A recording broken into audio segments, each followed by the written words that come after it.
Shout out to Pamela. Shout out to Pamela Henderson, man. Oh,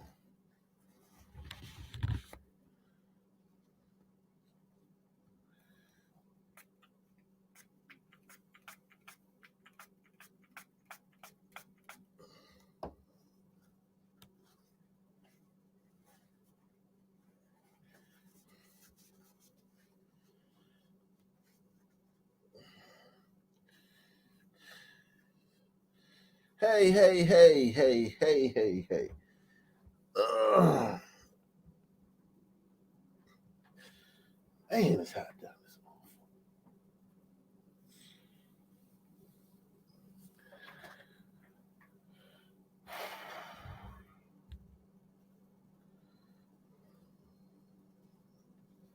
motherfucker. Damn, it's hot.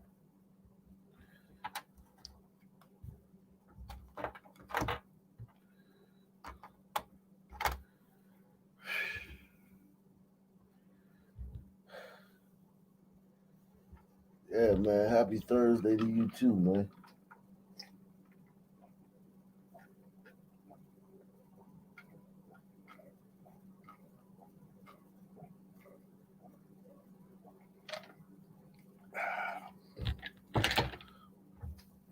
Ugh.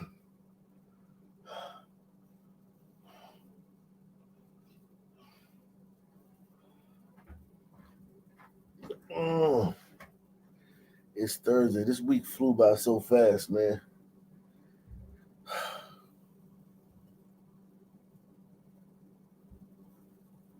Shout out to Jimmy Iovine, man. Yeah, salute. I wish it was $5 per person. Shit, man. But salute to you, man. Appreciate you for taking the $5 challenge, man. Oh,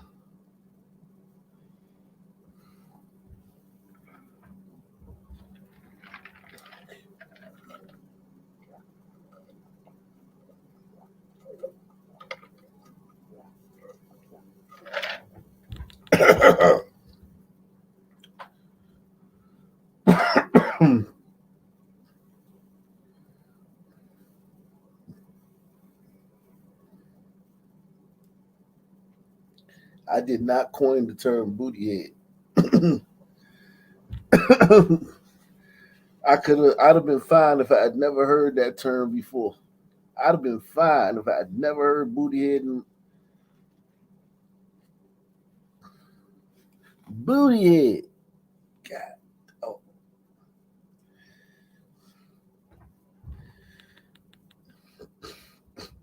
Jesus Christ.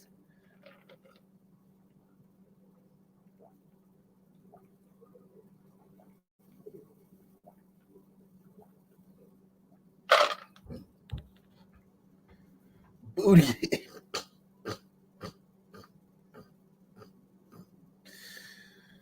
Oh, shit, man.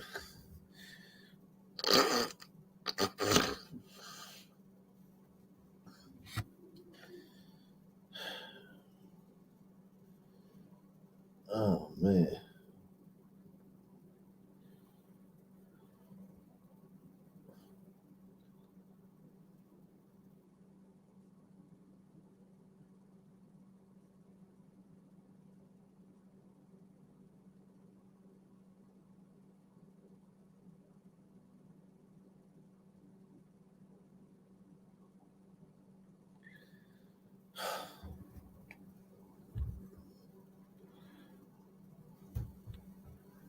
Yeah, man. Man, it's hot. It's dark and hell is hot, Jack.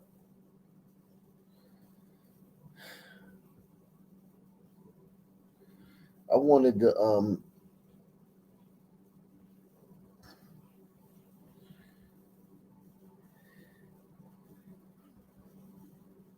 this girl right here, man. She's a TikTok influencer, man. Yeah, I gotta put a fan. Yeah, I got it's a fan. Yeah, yeah. I gotta plug the fan in, but the fan's too loud, man.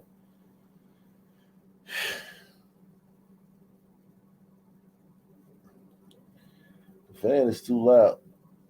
Oh my God.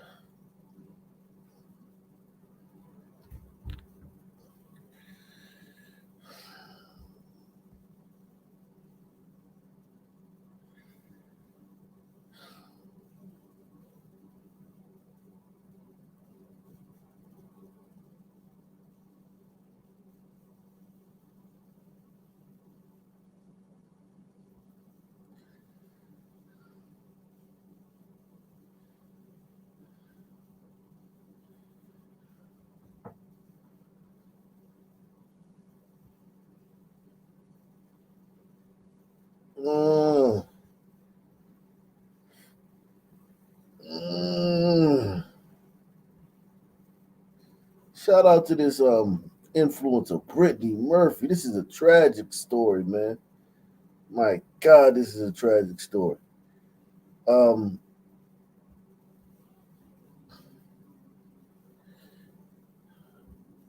just a tragic story, man. Um,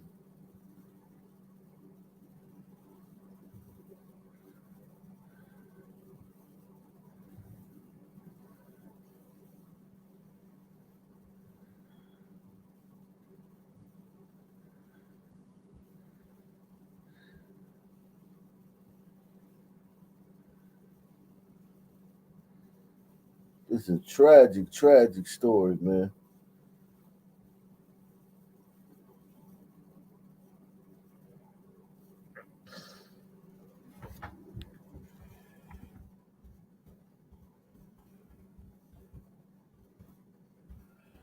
I wanted to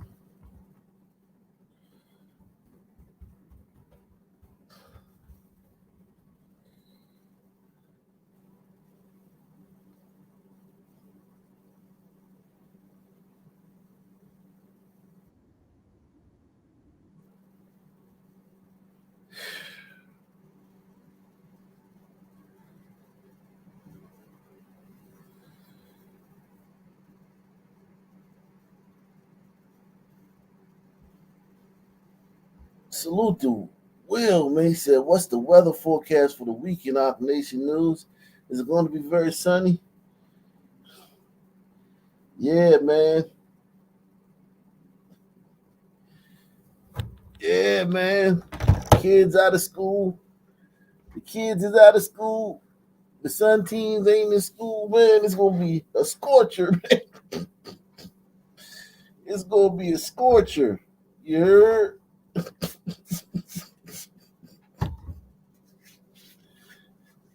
It's gonna be a scorcher.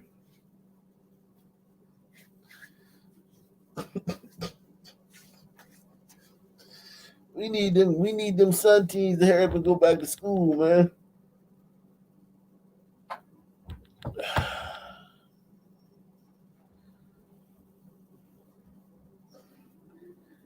TikTok influencer Brittany Murphy and her mother killed in a car crash. Oh man, this is so sad, man. I'm telling you, man, this is so sad. This girl's story. She had how many subs did she have? Um on TikTok? 461,000. Yeah, she had 461,000 subs on TikTok. I don't know what they call them on TikTok. Subs, followers, whatever. But she had 461,000. 461,000.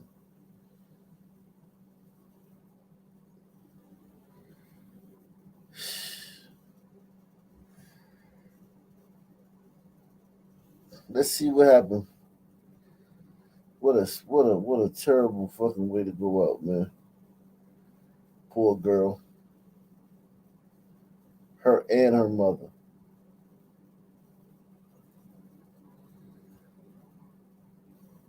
Mm, mm.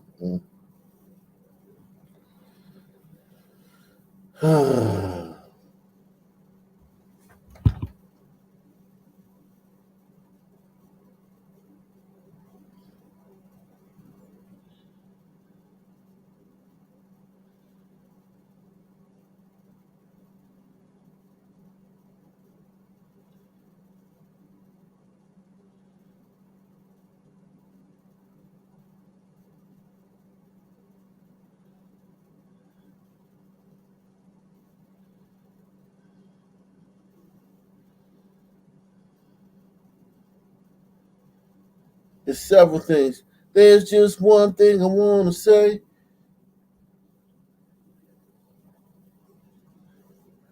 What goes around comes back around again.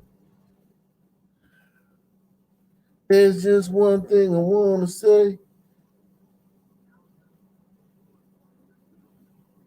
Copy, copy, copy, copy, copy.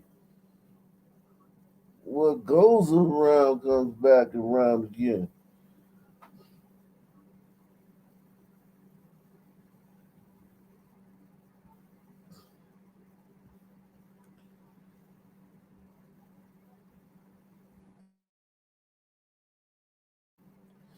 Mark Zuckerberg don't want no smoke with Elon Musk, man. I seen that shit. Mark Zuckerberg don't want no smoke, man. Mark Zuckerberg don't want no smoke. And I'm not even just saying that. Elon Musk will mop the floor with Mark Zuckerberg, man.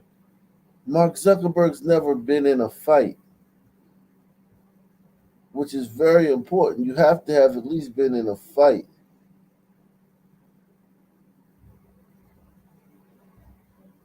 You have to at least have been in a fight, okay, in your life. It's important, man. I know you guys don't put much importance on that. But you've had to have at least been in a fight in your life. Okay?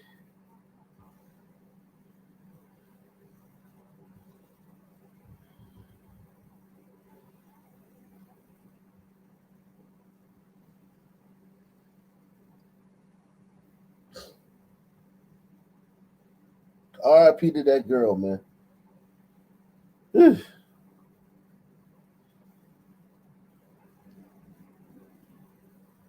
Oh,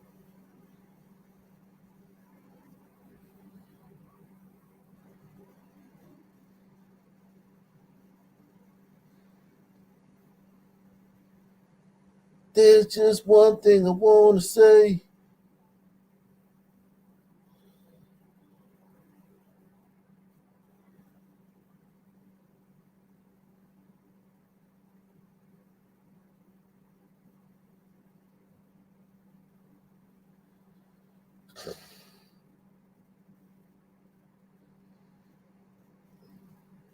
Chilling CCTV captures moment Indian student who won scholarship to study in the UK carried a semi-conscious woman back to his flat before raping her and sending trophy photo of her sprawled on his bed to a friend. Here's the thing about this though, man. In their country, if a woman, like, you understand, gliders are different, man. Gliders have laws where the law is the law. Press one. The law is the law. The law is alive. The law is like a person. In other countries, it just it's not as tight like that. Like, this guy may have thought, yo, she's knocked out. She's drunk. I'm not like, it's not like a rape. I'm not like taking it from her. She's knocked out. Glider laws, man. These people belong in their own country, man. These people belong in their own country. Gliders make a law, and that law is staying tall, man. That law is staying firm. And of course, there's a lot of exceptions. This last 3 years, we've seen that shit change. But in general, when gliders make a law, the law supersedes any man. Any, you know what I'm saying? Donald Trump, if he goes, if Joe Biden is caught shooting a homeless person dead, that homeless person's life being lost could cost Joe Biden to go to jail.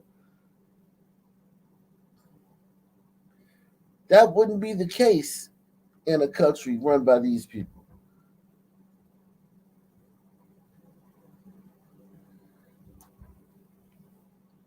I think that these people belong in their own country under laws made by people with their similar mind. Like if in a country with people who think like him and would construct a society, this would not be a crime. Press one.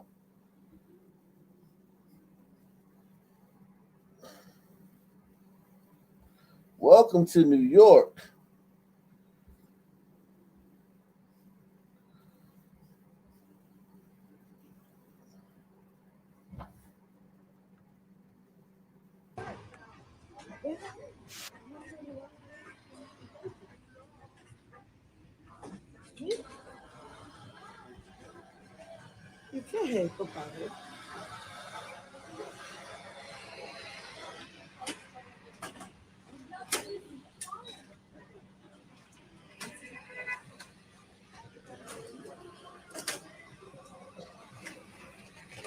Oh, he burned.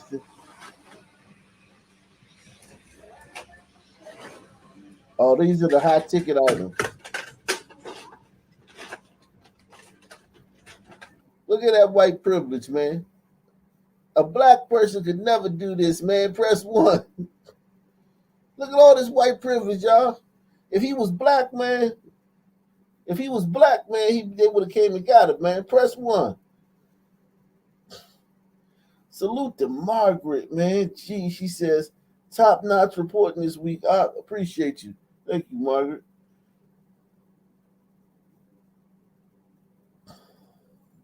Eric S in the building. Press one. If he was black, man, he wouldn't be able to do this, man. They don't let black people get away with this stuff, man.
I actually do blame Sun Words, man. I blame Sun Words for this because if Sun Words if Sun Words didn't if it wasn't for Sun Words, none of this stuff would be locked up. And Mr. Glider man could go in there and steal his stuff in peace, man. Now you done forced the glider to use his fucking mental ingenuity, man. Look at this glider, man. He go in there with a blowtorch, man. He gonna burn through the case, man, to get the stuff, man. None of this stuff would be locked up if it wasn't for Sun Words, man.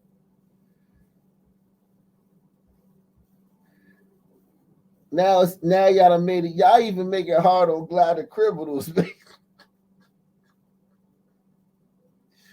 We even make it hard on glider criminals, man. What the fuck, man?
Oh shit! I thought he was leaving, man.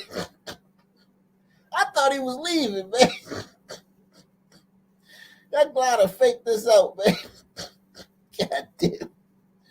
Goddamn glad I faked this out, man. I thought he was gone, man.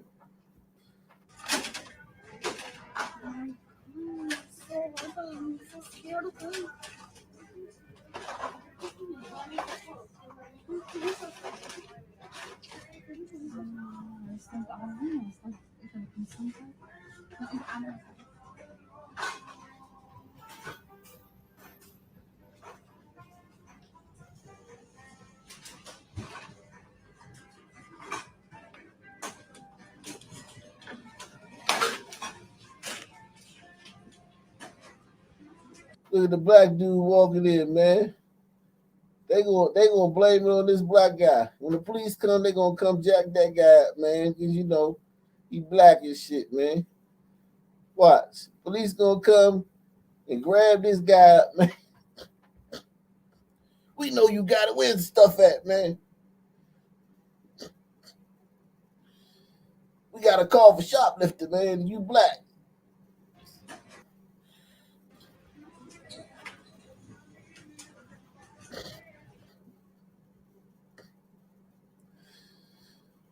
Shit.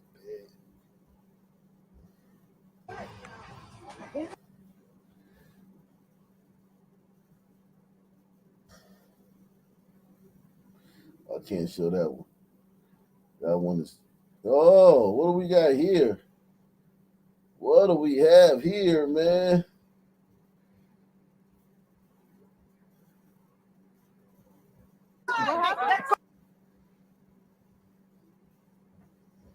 Well, I mean, listen, man. You glad the women got to start understanding, man.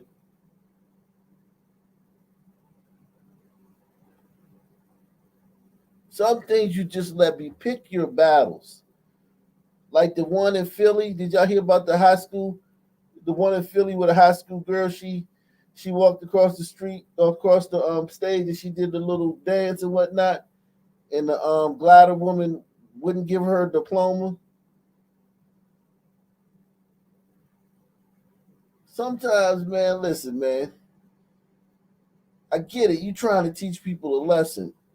Like if there are rules, and if you break the rules, there's consequences. Yeah, man, but it ain't gonna work like you think it's gonna work, man. Like that person not gonna learn nothing from that. You just go ahead and let the woman have her damn fucking diploma and get the fuck on, man. This shit is stupid, man. This is stupid glider women being stupid glider women. Putting themselves in fucking harm's way over stupid shit. Okay, let's go. Let's go. You didn't let me get my moment, so I want to say my name is Khadija Diallo, and I'm graduating today. I don't like how you snatched the mic out of my hand, so today is gonna be all about me. Oh, drop. Yeah, I mean, there's no reason to like. I get it. I get it. She may whatever she did. She said you probably had rules. Hey, look, you probably told them 100 times. Hey, when you get up there, briefly say something or whatever, and move along because we got thousands of people graduating today. Well, once you snatch the mic, try to snatch the mic from her, you activate the the fight instinct, man. You activate the fight instinct. It just and now you got this situation. Okay, let's go. You didn't let me get my moment, so I want to say my name is Khadija Diallo, and I'm graduating today. I don't like how you snatched the mic out of my hand, so today is gonna be all about me. Oh, drops the mic. Look at the little hombrito, man. Hombrito, man. She's sitting there like, Dios míos, ay caramba. Ay caramba. Congrats.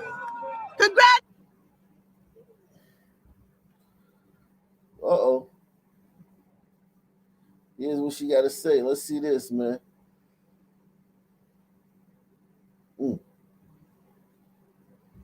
So here's my story time. Basically, what happened was I was walking on and we had to announce our names and say our name before we get on the stage. So I was saying my name and she literally, my name is long. My name, obviously, I have like 3 syllables in my name. I'm not going to say exactly my name right now, but okay, just so you get a point. So I didn't even finish getting to say my name. And then the people that went before me and everything, they all got to say their name, their major, and even extras. And me and another girl noticed that she was pulling the mic down super fast for some Black people. I don't want to be that person, but that was the tea.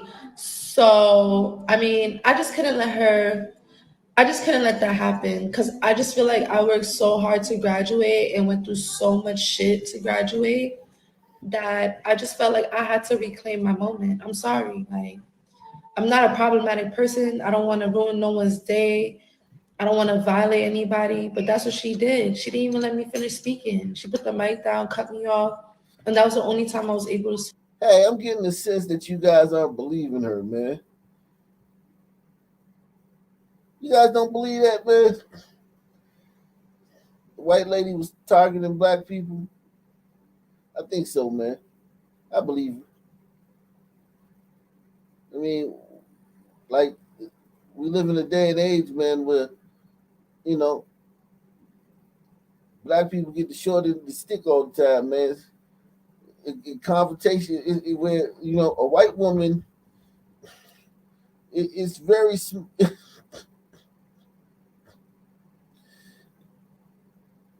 maybe this white lady didn't watch TV, man. Maybe she don't watch TV. She don't know that, like, any argument or anytime you inconvenience a Black person, man, that's your ass. Maybe that white lady don't watch TV, man. Or she don't have the internet. She maybe she lives. She one of those people that just lives off the grid. She like the Unabomber, man. She off the grid, man.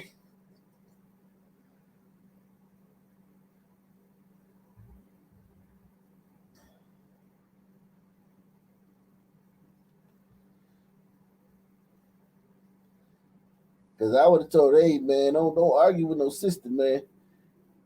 Ain't gonna go your way, man. What we got here, man? Bangladeshi who murdered Anastasia Patricia Rubinsk. Perp walks. Europeans have the right to nations free of such people.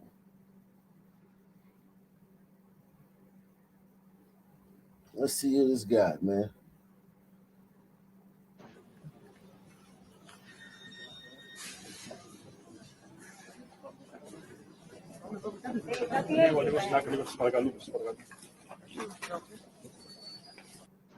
Yeah, look how crazy gliders are, man. Gliders are batshit crazy, man. They're gonna feed this guy for the next fucking 50 years and shit. They're gonna give him room, board, and shelter for the next 50 years. And if any person, including the guard, in the place where they keep him, tries to harm him, they're gonna get in trouble. And if this guy and if this guy right here, if he gets sick and the gliders don't take care of him to the best of their ability, he can sue, man. Press 1. Gliders gonna put this guy in a place where if they don't take care of him properly, he can sue. And if somebody harms them, including the guard, that person gonna get in deep shit, man. And he gonna get fed every day. And he gonna have temperature controlled setting. Where in the winter it's gonna be heat, and in the summer it's gonna be air conditioned. You gonna have TV. And look at how the gliders is walking. Look at the gliders, man. They walking like they tough, like they doing something, man. The gliders acting like they walking them to the fucking gallows and shit. Press what? Look at these gliders acting like they walking them to the fucking torture chamber or something. Like they walking them to stake. They about to burn them at the stake. Y'all about to put him in a fucking place that's 10 times better than anything he would have had in this fucking country as a fucking regular fucking bum in his country.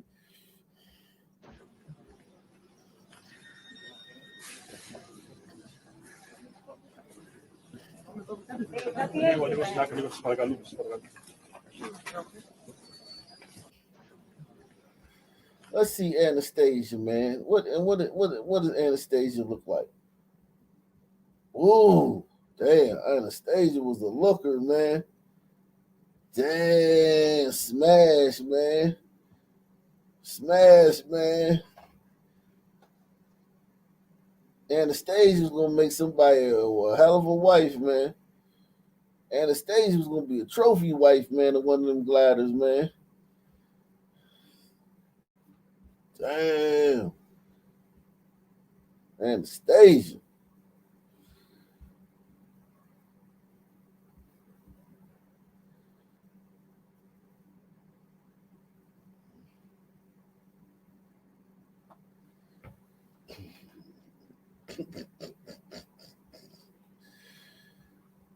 Damn.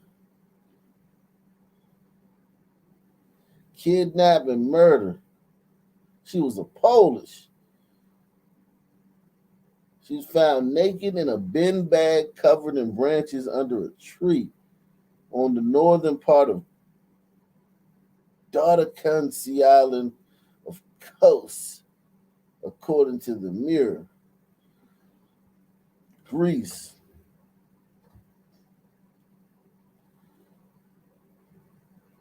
Wow. That's a beautiful white girl. I ain't gonna lie, man. Listen, man.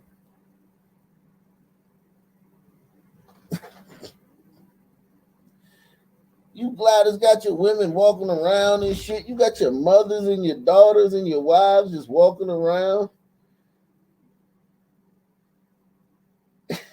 Listen, let me tell you something, man. I think gliders don't get this. This is what gliders don't get. When y'all came to their country, y'all were uninvited. Y'all just showed up in some boats and they didn't have no choice about it. I think gliders think that, oh, well, I mean, we came to their countries and now they're coming to our country. Yeah, but in their case, man, y'all just showed up with all this technology and shit and all this fucking military might. They didn't have a choice, man. If them people had a choice, they would have never invited you. If them people would have had a choice, they would have never invited gliders into their country. They didn't have a choice.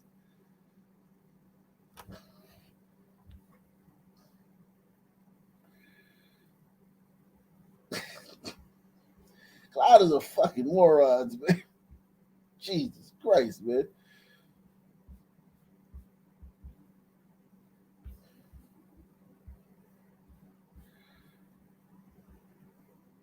Uh-oh. Uh-oh. Oh, Sheikah, man.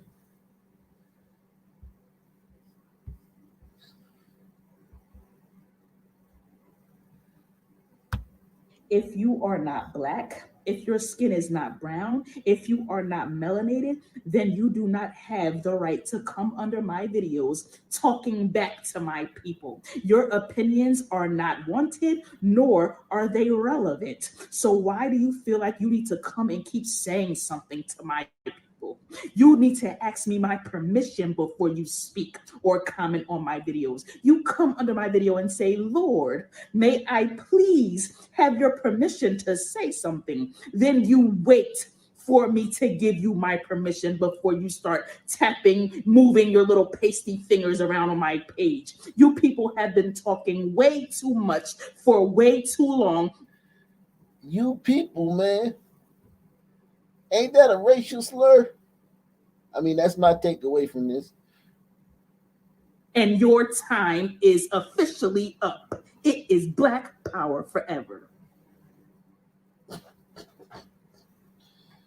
Hey, man. The queen has spoken. Make sure you take the $5 challenge, man. PayPal, Cash App, or Super Chat.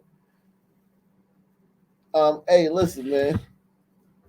She's spoken, man. You ain't hear that? Oh, you want to hear it again? All right, let's see what the queen said. For all you subjects, man. Hear ye, hear ye. Boom, boom, boom, boom, boom. Hear ye, hear ye. The royal majesty is ready to speak, y'all. I present you your queen. If you are not Black, if your skin is not brown, if you are not melanated, then you do not have the right to come under my videos talking back to my people. Your opinions are not wanted, nor are they relevant. So why do you feel like you need to come and keep saying something to my people? You need to ask me my permission before you speak or comment on my videos. You come under my video and say, Lord, may I please have your permission to say something. Then you wait for me to give you my permission before you start tapping, moving your little pasty fingers around on my page. You people have been talking way too much for way too long, and your time is officially up. It is Black Power forever. Hey, man. Don't take that seriously if you want to. See, this thing about gliders, man, that's why y'all end up at the bottom of oceans, stuck in fucking minivans, man. Think this is a joke. There's a bunch of gliders around. Oh, my God. It's hysterical. Jesus Christ. She's hysterical. Honey.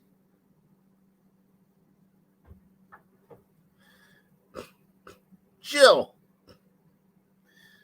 Look at this video. Oh, my God. Oh, my God, Jill. Look at this video. It's preposterous. All right. Keep thinking it's a joke, Gladys. Keep thinking it's a joke. Shout out to KFX, man. KFX, man. $5 challenge, man. Salute to KFX. My God.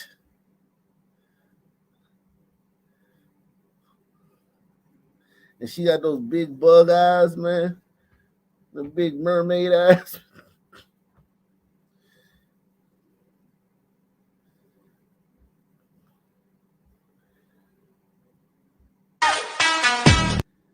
See, the reason we kill each other is because they got us living on top of each other, man.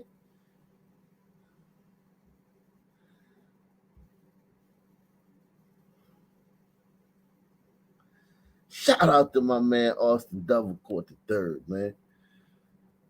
Challenge accepted. Oh, and I hate sons. Don't hate sons, man. Don't hate sons, man. This is not what this is about, hating sons, man. It's about, you know, like for instance, this apartment building in Asia, I think it's China, somewhere in China. 20,000 people live in this one building. 20,000 people live in this one building. and there's no crime. Nothing ever happens.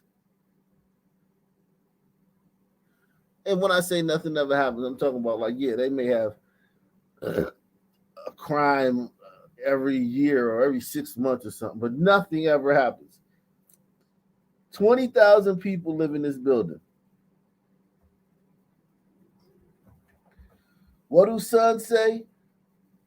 Of course we kill each other because we living on top of each other. And sons be talking about literally a building with sons will be talking about a building with 100 people in it.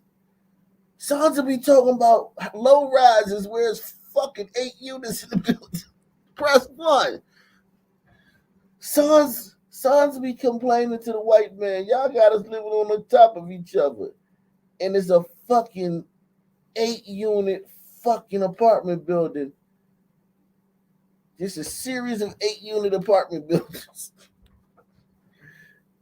And so, man, y'all got us living on top of each other. What you expect us to do? Of course we're going to kill each other.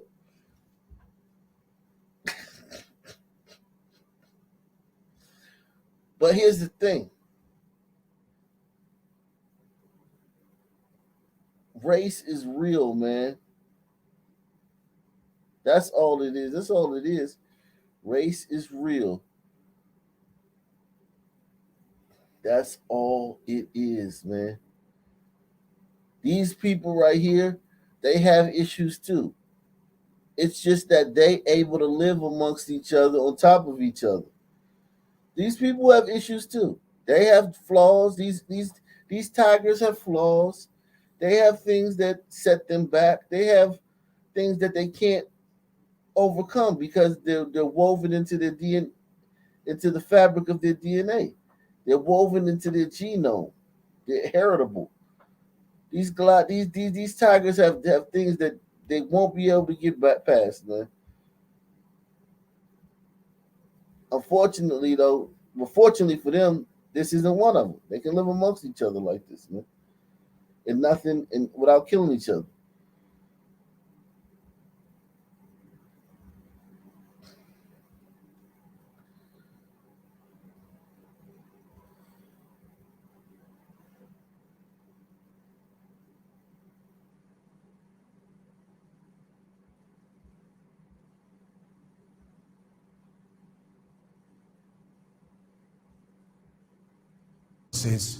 Of Yo, I want y'all thinking it. This is the mayor of London, right? I'm not sure. Is this the mayor of London, guys? I'm not sure. He's either the mayor of London or the fucking prime minister of England, right? He's one of them, right? Yeah.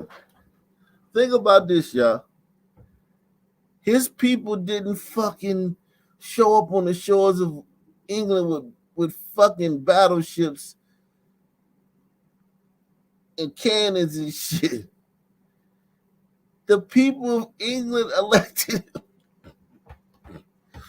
When you see white people in charge of fucking POC countries, it's because white people showed up with battleships and fucking armies and shit and revolutionary military tactics.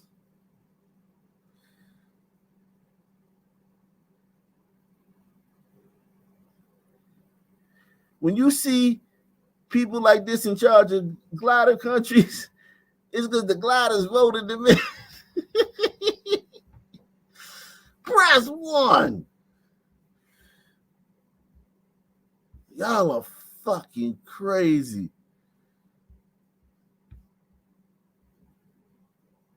just a few days ago, we saw the consequences of draconian and immoral immigration policies across Europe, when we discovered dozens of people who had died as a consequence of the Greek ship that we know about that floundered a few days ago. And we also discovered that many asylum seekers, refugees, and migrants were stowed below the deck. They had no chance to escape, no chance to survive. And the reason why asylum seekers, refugees, and others are risking their lives their children's lives to find a safe haven is because our country and other countries in Europe, in the global north, wealthy countries who prospered from these countries where people are coming from over centuries, there's no safe passages. The most successful Olympian this country's ever had, a double Olympic gold medalist, Mohammed Farah, was an asylum seeker. And yeah, but what does a fucking Olympian do, man? You don't need a fucking Olympian. You need fucking people that are gonna fucking, you need scientists, technology. A country isn't built by Olympians, you fucking moron. Companies built by fucking philosophers, scientists, technicians, mathematicians, engineers. What's he talking about? It's white people's fault that these people dying coming over there. This is gaslighting 101. Safe passages. The most successful Olympian this country's ever had, a double Olympic gold medalist, Mohammed Farah, was an asylum seeker and refugee. Many of us were asking the question, what is the most British shop on the high street? Who knows that Marks from Marks and Spencer's was a refugee, somebody who first was seeking asylum. One of the most famous musicians, artists in the world at the moment. He's talking about fashion and music like a typical fucking POC. That's not what builds countries, man. It's the dirty work. It's the goddamn scientists. It's the fucking politicians. The fucking inventors. He's talking about all famous people and shit. As if every refugee's got the fucking potential to be famous and shit. Y'all, you gliders elected this guy to be your fucking leader?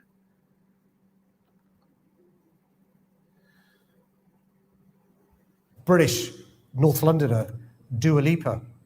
Her parents fled Kosovo 20 or so years ago. All I want to say to you is this. Look, I won the golden ticket. I won the lottery because I was born in London.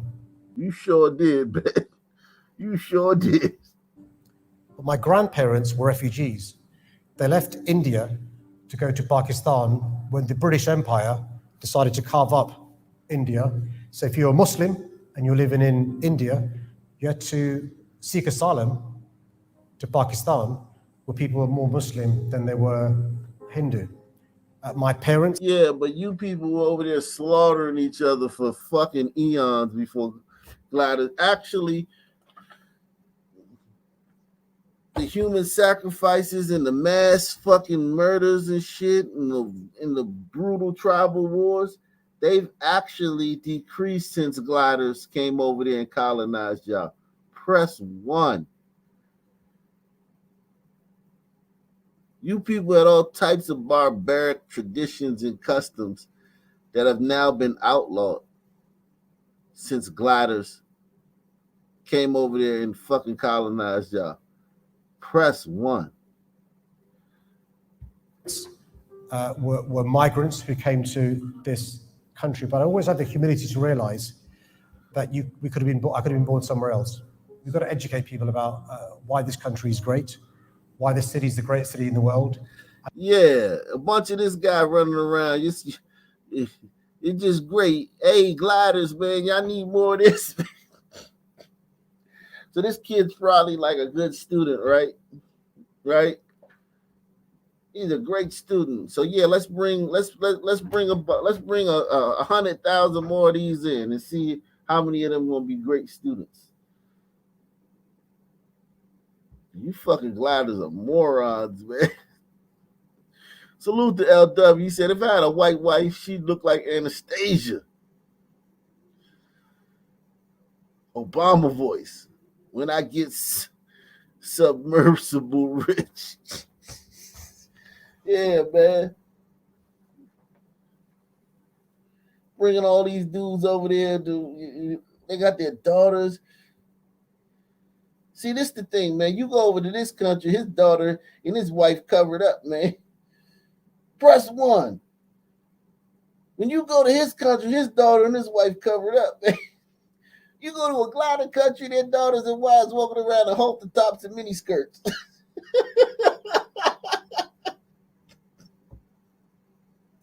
Walking around in sundresses, man.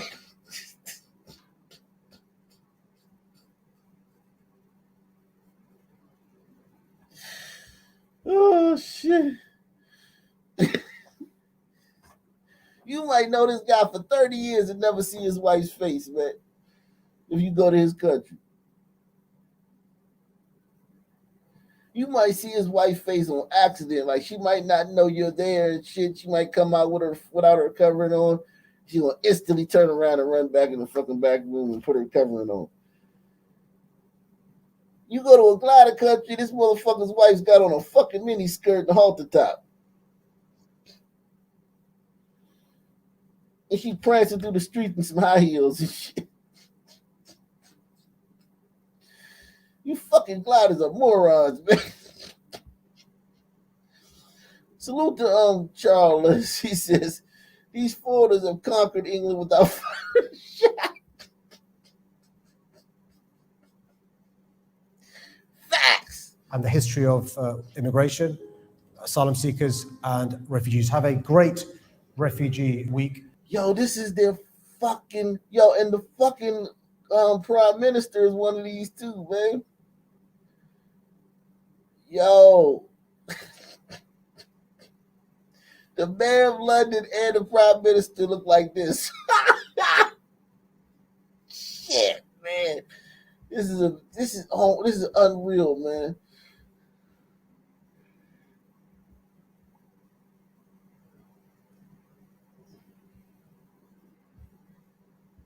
Debris found in Titanic wreckers. Let's see what's going on with the Titanic, man. Oh, man. Jesus, man.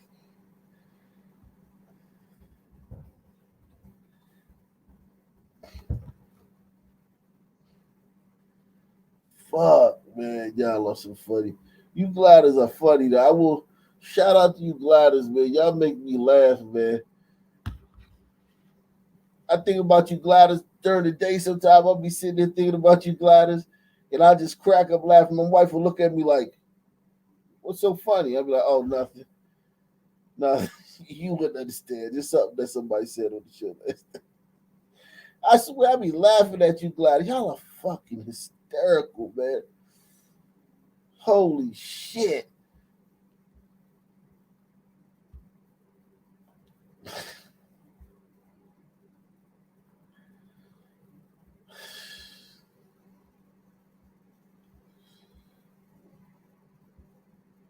He said the feeling is mutual. Yeah, I'm telling you, man. Hey, man, at least we can laugh at each other, man. The feeling is mutual.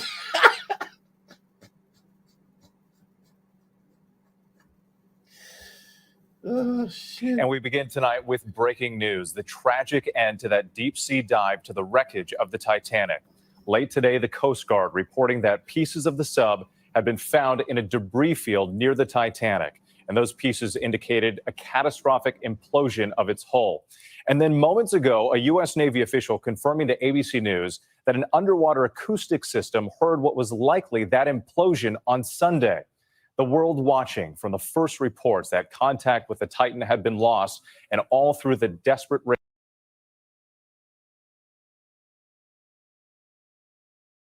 They knew Sunday that shit. They knew Sunday that shit was fucking lost, man. They knew Sunday. And they let us fucking pray for these people, man.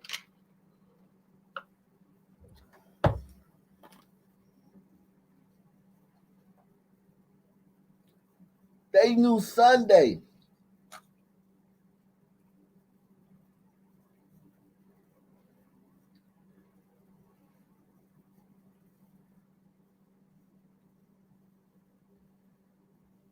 They knew Sunday.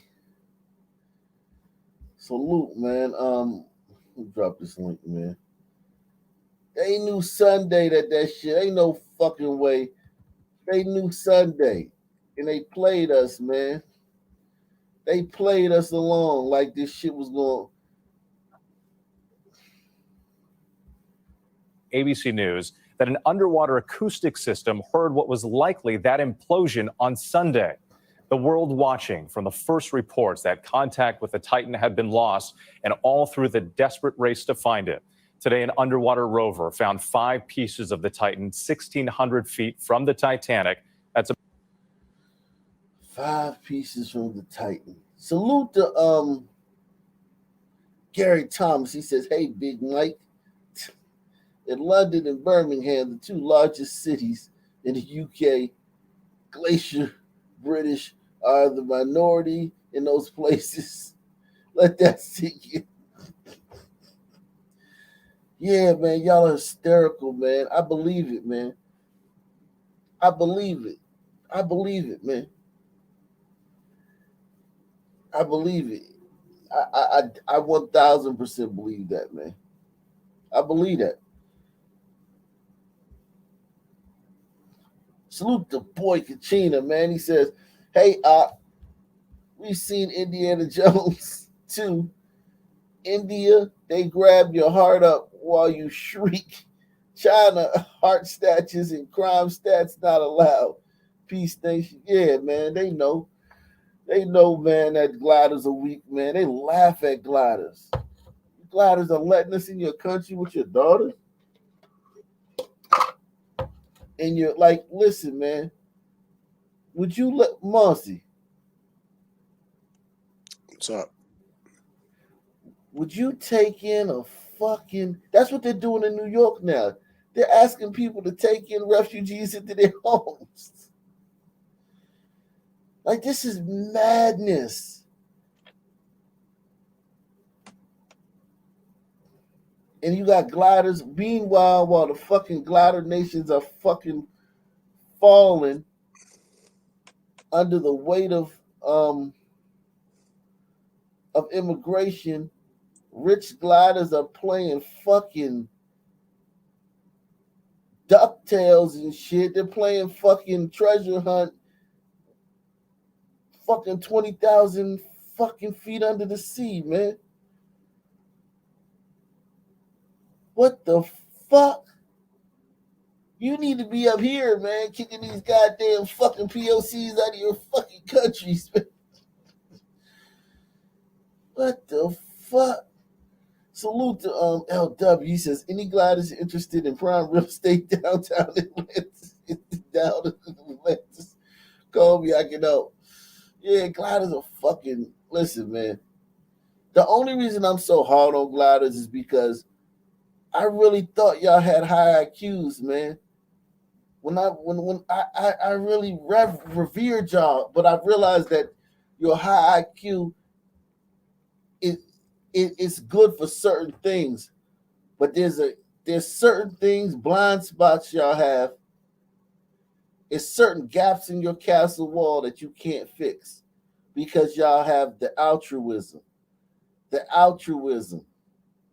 and the egalitarianism. It always fucks y'all up. Watching from the first reports that contact with the Titan had been lost and all through the desperate race to find it. Today, an underwater rover found 5 pieces of the Titan 1,600 feet from the Titanic. That's about a third of a mile. Now the world is grieving the loss of all 5 people on board. And tonight, an ABC News exclusive. 2 of the world's foremost experts on the Titanic, Robert Ballard and James Cameron, reflect on the dangers of exploration and on the lesson of the Titanic itself. A lot to cover here tonight, and ABC's Gio Benitez leads us off in Halifax, Nova Scotia. And Gio, that news moments ago from a Navy official painting a clearer picture of the timeline of this tragedy. That's right, Whit. This just came in moments ago, just minutes ago. The Navy apparently heard on Sunday the implosion, what appears to be the implosion of the Titan, and then immediately shared that information with the Coast Guard, they say. Tonight, a heartbreaking end. The Coast Guard announcing search crews have found the pieces of the missing sub carrying 5 passengers 1,600 feet, nearly a third of a mile from the bow of the Titanic. This is a incredibly unforgiving environment down there on the seafloor. And the debris is consistent with a catastrophic implosion of the vessel. 5 major pieces of debris were recovered on the ocean floor, including the sub's nose cone, as well as the front and back end of the vessel, all coming apart as the capsule collapsed inward under extreme pressure. It's unclear exactly when the sub imploded after it started its dive Sunday morning. The Navy now saying an underwater acoustic detection system heard what was likely the implosion of the Titan on Sunday. The information was immediately shared with the Coast Guard for analysis. On behalf of the United States Coast Guard and the entire Unified Command, I offer my deepest condolences to the families. Ocean Gate Expedition. You knew. They knew that shit had. They knew. What do you think, Moss? You think they knew on Sunday when that happened that these people were dead? It's possible they knew, but I guess they had to keep the story going. So they give people hope that maybe they were still alive. That's what the whole thing about how much air they had left was always being discussed. Yeah, Johnny Reb, you think they knew? Oh yeah, they knew. They have SOSUS, especially in the North Atlantic. They have acoustical sensors like every 30 or 40 miles along there, so they can detect and triangulate, sort of like GPS for underwater. And crush sounds from a boat make a very, very distinctive sound, and they're very well aware of that in the Navy. They knew exactly what was going on with that. And they didn't tell us till after Hunter Biden pled guilty to some shit, right? Well, they told their higher ups. It was just they weren't allowed to talk to the media, right? So no, but it's been released today, though. They released it today. They could have had this press conference on Sunday. We heard what is consistent with that the crew is this is now a recovery mission. This is no longer a rescue mission. There's no, we heard what was consistent with implosion. They could have had that press conference on Sunday. Well, to be fair, I had that conclusion on Monday when I heard about this. So I just knowing 400 atmospheres of pressure. Just imagine the air pressure at sea level 400 times. Yeah, unbelievable, man. Tonight saying our hearts are with these 5 souls and every member of their families during this tragic time. We grieve the loss of life and joy they brought to everyone they knew. Businessman Shahzada Dawood and his 19-year-old son Suleiman, who shared a passion for science and discovery. British billionaire and explorer Hamish Harding, who loved adventure. Voyaging to space. Jesus. Aboard a Blue Origin. See, going to the bottom of the sea was real, man. This was fake what you did, man. This was fake, bro. And you tried to do some real shit and got fucked up in the game.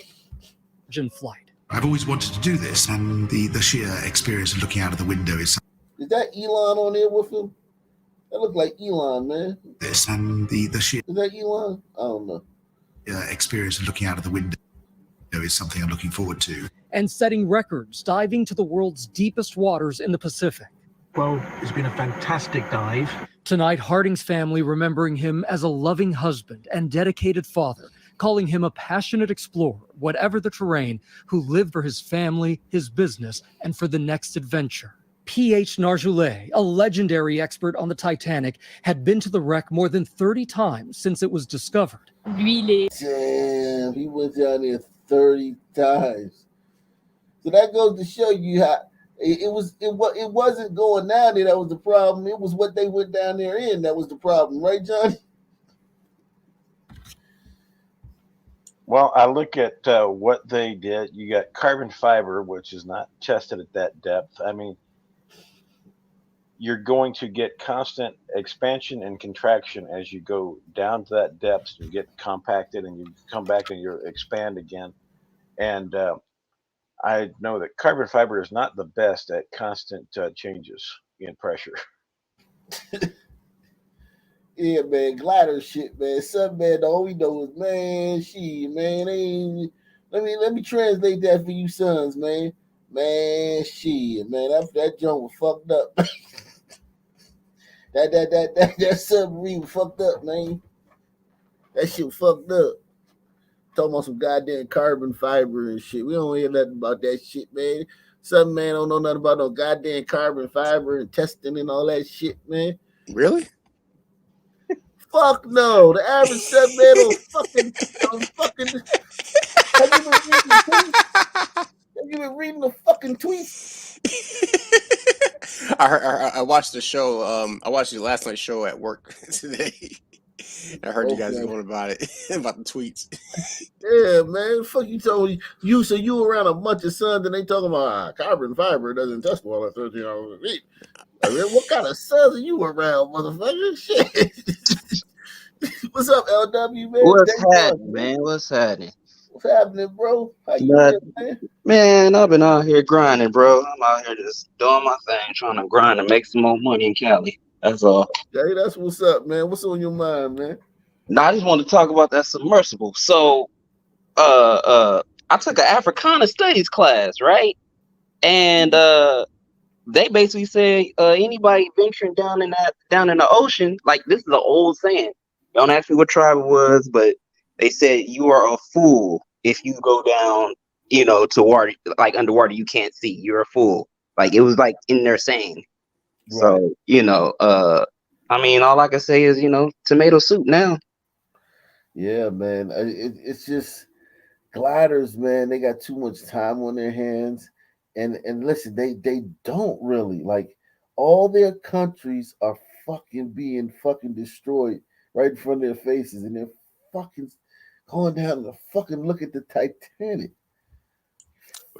Is that just hubris on the part of the CEO? Yeah, definitely, without a doubt, arrogance, glider arrogance. Thinking, they've done it so many times, not realizing that each time, like with that, something like that, we're not talking about something that's been done millions of times, like a train. You get in the train has been left the fucking station a gazillion times. This shit right here, you gotta fucking take each one of these seriously, man. I'm pretty sure gliders, do destruction tests on anything they construct, especially submarines. So I doubt that this guy did anything like that. I want to say the only justice and silver lining out of this is that the CEO was actually on that thing. That's the silver lining to all this. Instant justice. Great point. Because had he done this shit all lax like he did, not tested and cut corners, and other people died, oh my God, that shit would have been so unfair. But at least he got at least he died too. That is true. So what's up, AP? Hey, what's up? And one of the things they also said that the son didn't even want to go down there. He was scared. Yeah, I saw that. That broke my heart. That broke my heart, AP. Did that break your heart, AP? Yes, because I think that his dad was being selfish, and I don't know if that was his firstborn son or not. But I mean, if his dad wanted to go down, that's fine. But if his son had some premonitions about it, he should have just let his son stay up here. That was some cultural shit right there. Yeah, well, his son said he went down there, pressured to go down there because it was Father's Day and he was spending time with his father. Yeah, but in those cultures, man, you can't. Like I'm African, right? But my Nigerian side, like the cousins I have in my Nigerian side that actually grew up with their Nigerian parent, like you don't have a choice. You have to go now. The father has the last word, and especially the firstborn son. Different with us in America. We don't understand. We can't understand it. It's like parent says something, it's law. So yeah, he had an immense amount of pressure. And even if his wife, the mother says like, I don't want him to go down. As being a wife, you don't have a say, especially when it comes to either male or female children, but specifically male children. You know, they come under the father's law. So Yeah, that's terrible. it's just a Well, horrible. He almost they lost had his a whistle. birthright. They had a whistleblower that was part of the development of the sub that was saying, yes, we need to do non-destructive testing on the hull elements to make sure everything's good and all that kind of stuff. And he had to meet with 3 of the directors of this a 49-person company. You had a director of human resources, a director of engineering, and a director of operations in a company with 49 people. Wow. Well, you know what Wreck though? more than Go ahead. You know what? It wasn't even no need for no whistleblower. If you saw the CEO sitting in the goddamn submersible, this fool even said, "Oh, I went down and got this part from RV World." Oh, Yeah, you know what I'm saying? Looked like he bought that Xbox controller from Wish.com or something. You know what I yeah, mean? And a few yeah, iPads and a Samsung tablet. Come on now. yeah. He told on himself. He did. But you gotta. The only thing is that they kept going down there and nothing happened. And, That and, was and the only probably thing in that the was. same Yeah, exact one. So that exactly. thing couldn't take, you're supposed to use a different one at least. You know what I mean? Yeah. That was the problem. legendary expert on the Titanic had been to the wreck more than 30 times since it was discovered. Really? His daughter today saying there is comfort in knowing he was in the place he so loved. And the CEO and founder of Ocean Gate Expeditions, Stockton Rush, who saw himself as a maverick, talking in this vlog about how the Titan defied industry standards. I'd like to be remembered as an innovator. I think it was General MacArthur. You're gonna be remembered, all right. You're going to be remembered as the one that cut corners and cost lives. Expeditions Stockton Rush, who saw himself as a maverick, talking in this vlog about how the Titan defied industry standards. I'd like to be remembered as an innovator. I think it was General MacArthur said, "You're remembered for the rules you break."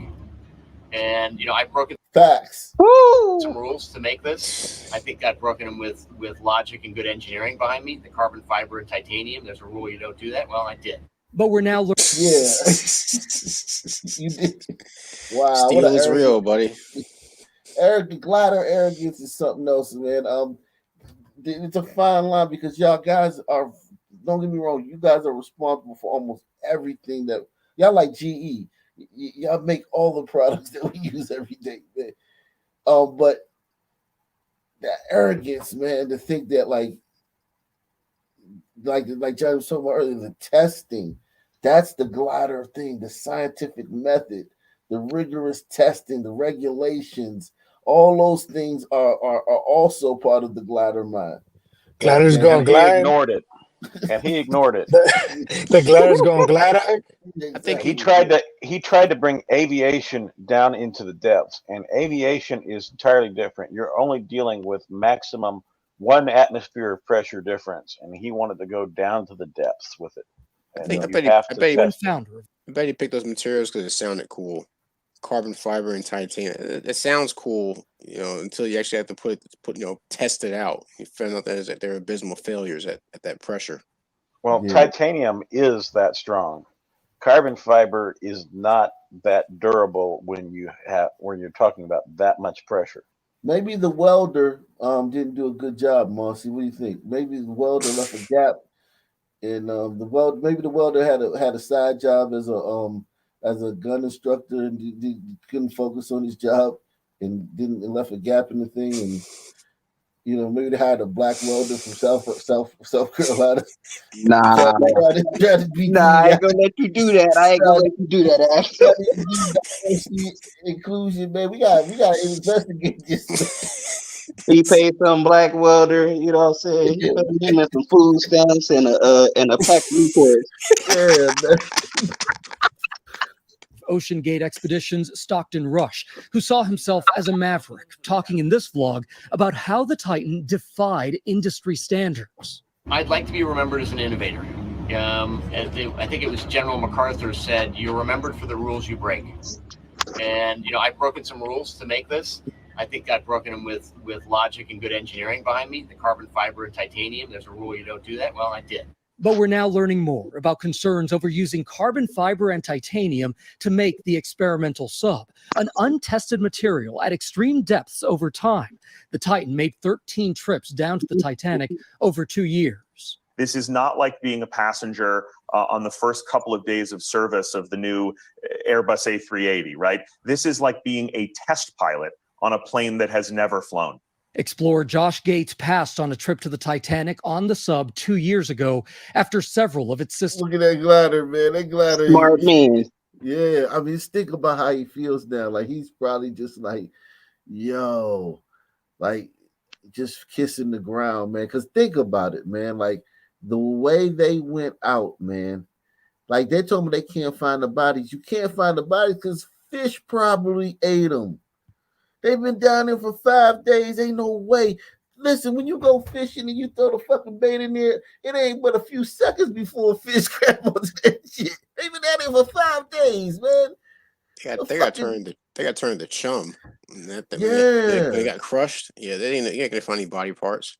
Pulverized. So when can we go to the conspiracies? I don't think it's no conspiracy. I think this is the conspiracy. I think the conspiracy is his ass didn't fucking take all the precautions. That ain't enough conspiracy for you, bro. Lord Josh Gates I passed I on a think trip they trying to distract Zach, and don't ask me who they use. Oh yeah. Hey, maybe because they heard about all the billionaires coming up dead. You know what I'm saying? Maybe this was a ploy to fake their death. You know what I mean? Fake their own death. You know what I mean? Right. All this. Who pays all that money to go down on a submersible with a goddamn Xbox controller from Wish?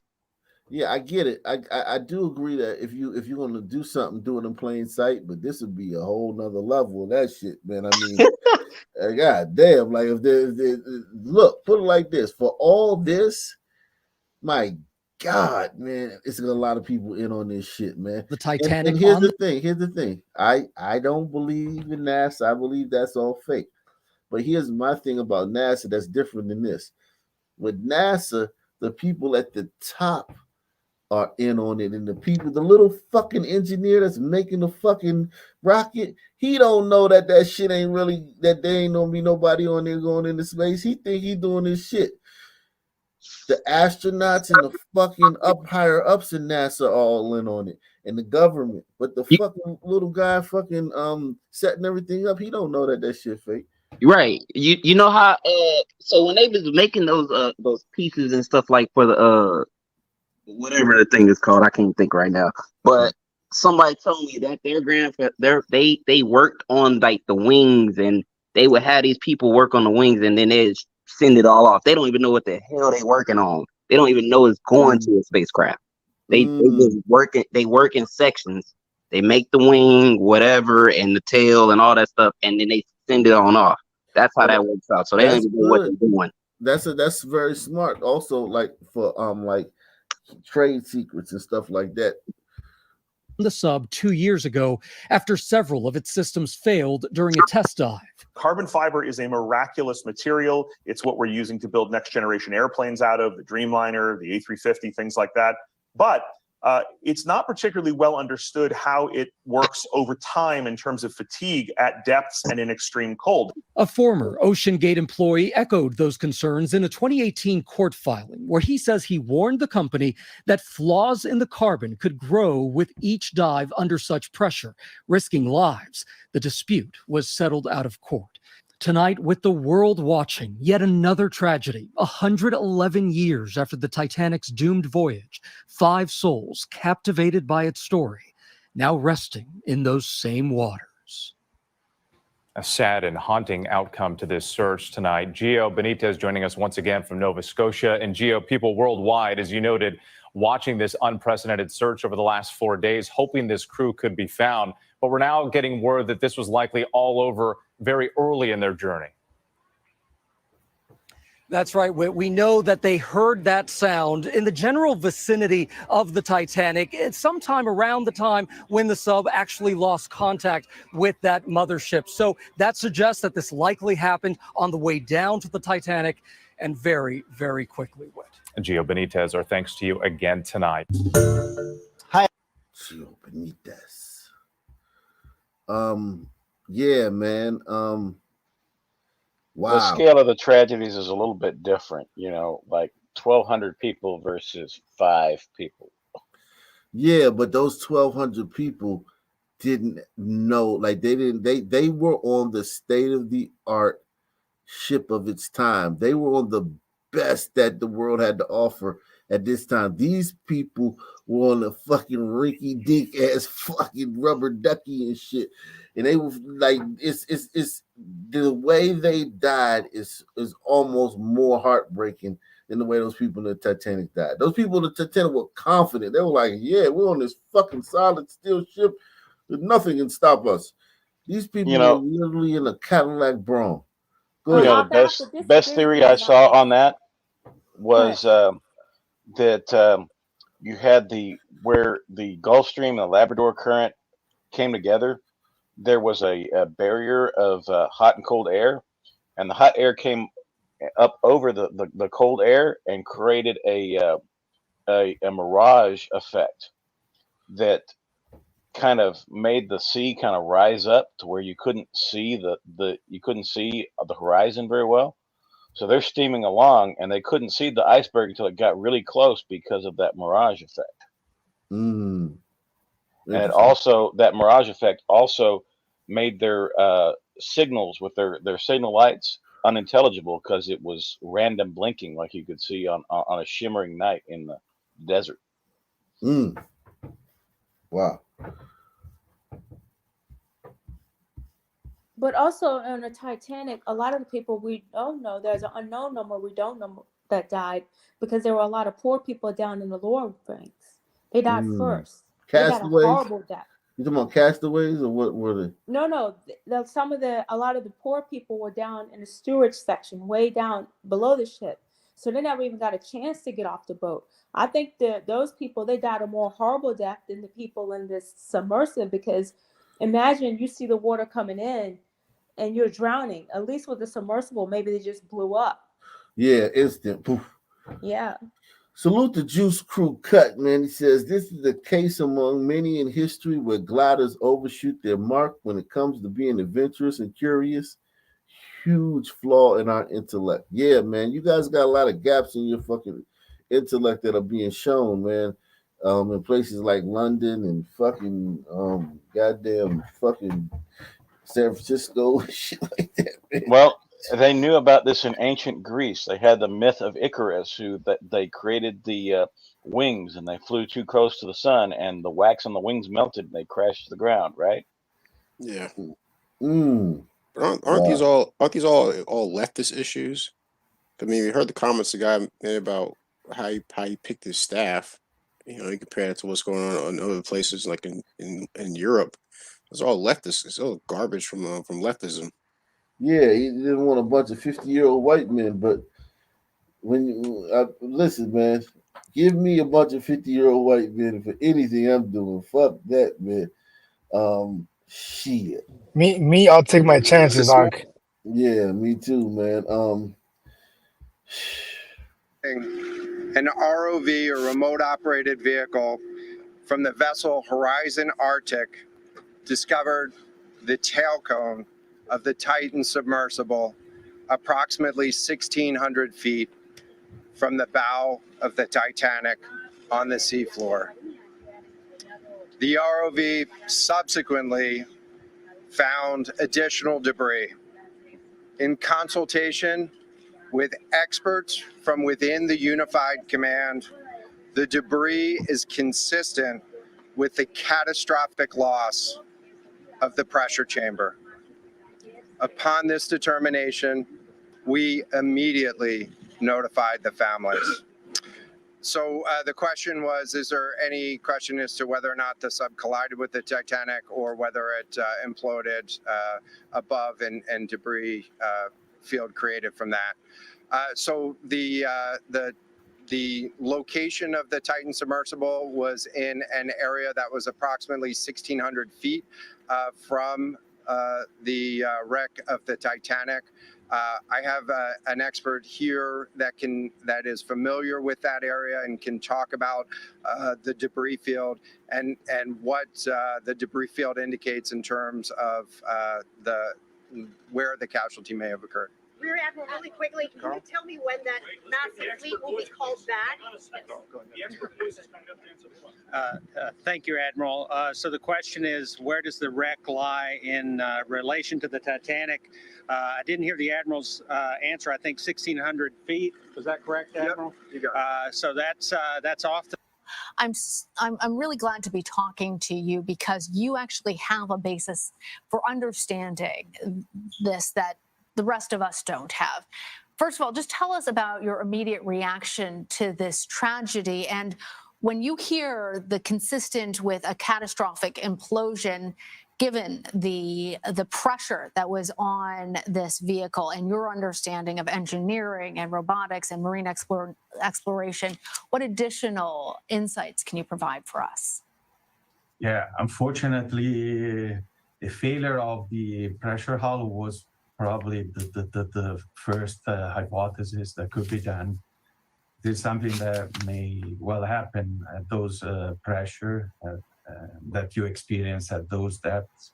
You must consider that at 4,000 meters depth, the pressure is 400 atmosphere, which is 400 times the pressure we experience at sea level. You pump the tires of your car at 2 atmospheres, so it's 200 times the pressure that is in the tires of your car. Stefano, before we hear or learn more about exactly what went wrong and what can you tell us about just the efforts that went into this? We understand that it was a robotic device that detected this, that there were several that were used to reach these extreme depths. You know what, man? I want to ask you sons this, man. Sons, I just want to ask you a question. What do you feel like knowing that, like, gliders are doing all this shit and 90% of sons is like, is Lil Boosie gonna get a bond, or is Nikki wearing a wig, or is that her real hair, or like, you know what I'm saying? Like, we stuck on like minuscule things, and gliders are doing, like, even for fun. They're fucking fun. Their leisure shit is way more fucking complex and bigger than just the regular mainstream black issues and problems. The Karens stole my city bike. Like, you know what I'm saying? Pookie got shot by a fucking cop.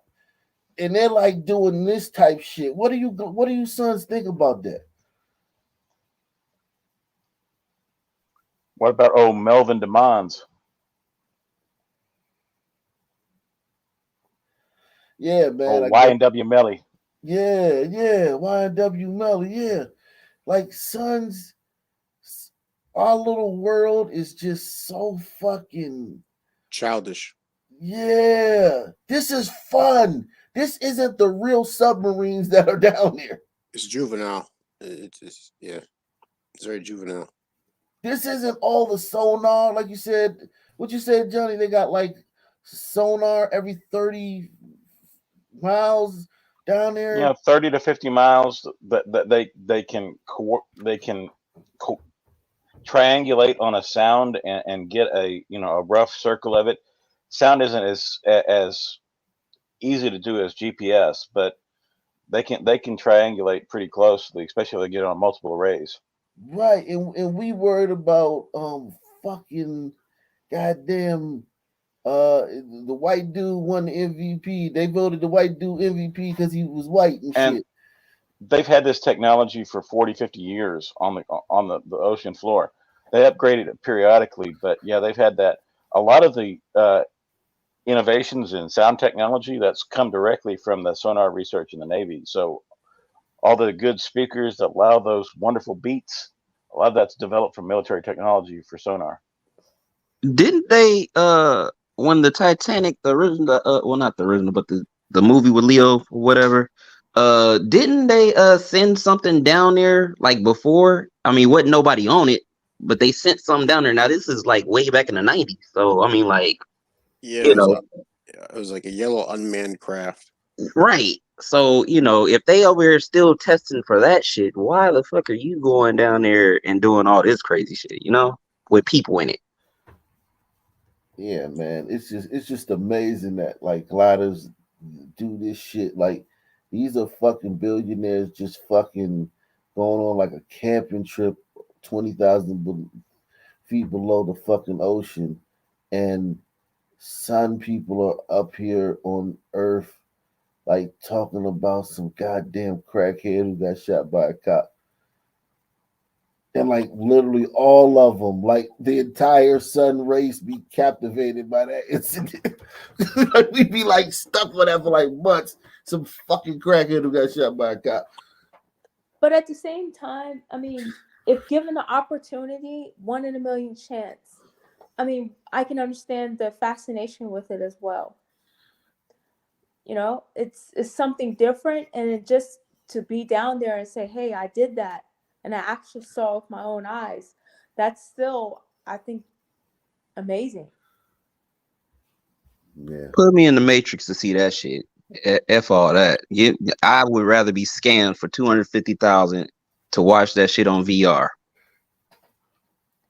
So if someone gave you the opportunity to say, perhaps, there's to go into outer space or to a distant planet, you wouldn't want to take that opportunity? Nah, I'm Just to good. see? I'm good. I'll leave that to y'all. I'm good. It's too much stuff in America for me to see and be amazed by than to risk my life over some bullshit. Yeah, you could go to Minneapolis and pay your respects to George Floyd. Bingo. There you go. You know what I'm saying? Get a knee on my neck or something like that. I'm cool with that. What about flying a plane? I can do that. I would do that. I'll take flights like nothing. I can do that. No, I meant you fly a plane. Yeah, I can do that. Okay. I'll go right down to the Compton Airport and take some classes. And that's kind of the reasons why you talk to most sons, they don't even have a passport.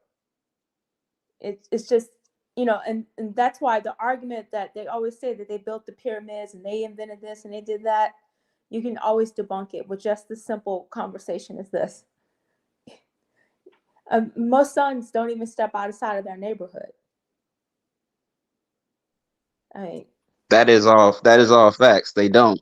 But when you saying go outside the country, that's some of that stuff is just because I look at all these news reports.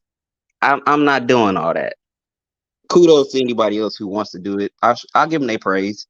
You want to go down there and see the Titanic? You know what I mean? Cool. Let me know how it is. I'll tell your story. So does that mean that sons are naturally myopic,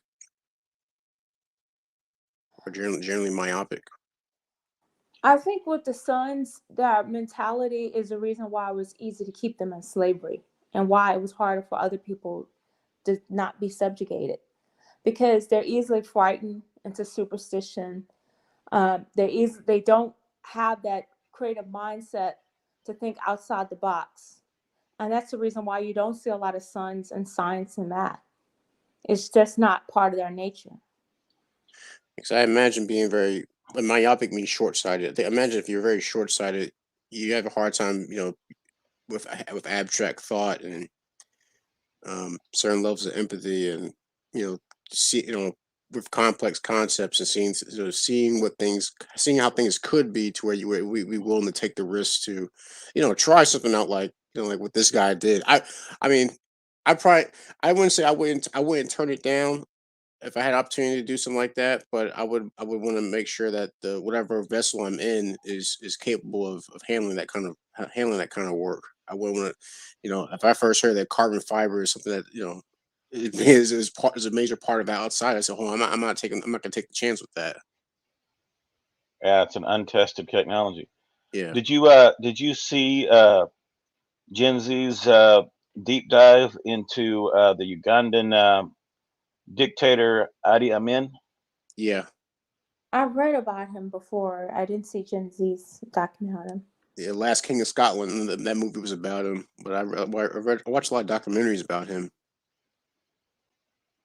It was like straight out of Negroes in Negro land. Oh, I take power. Suddenly everything in the country is mine. All the women are mine. This is like, wow. And not only that is what to me that boggles my mind is that you look in all these cities where sons are in charge, they mess up. I was And just it's thinking that.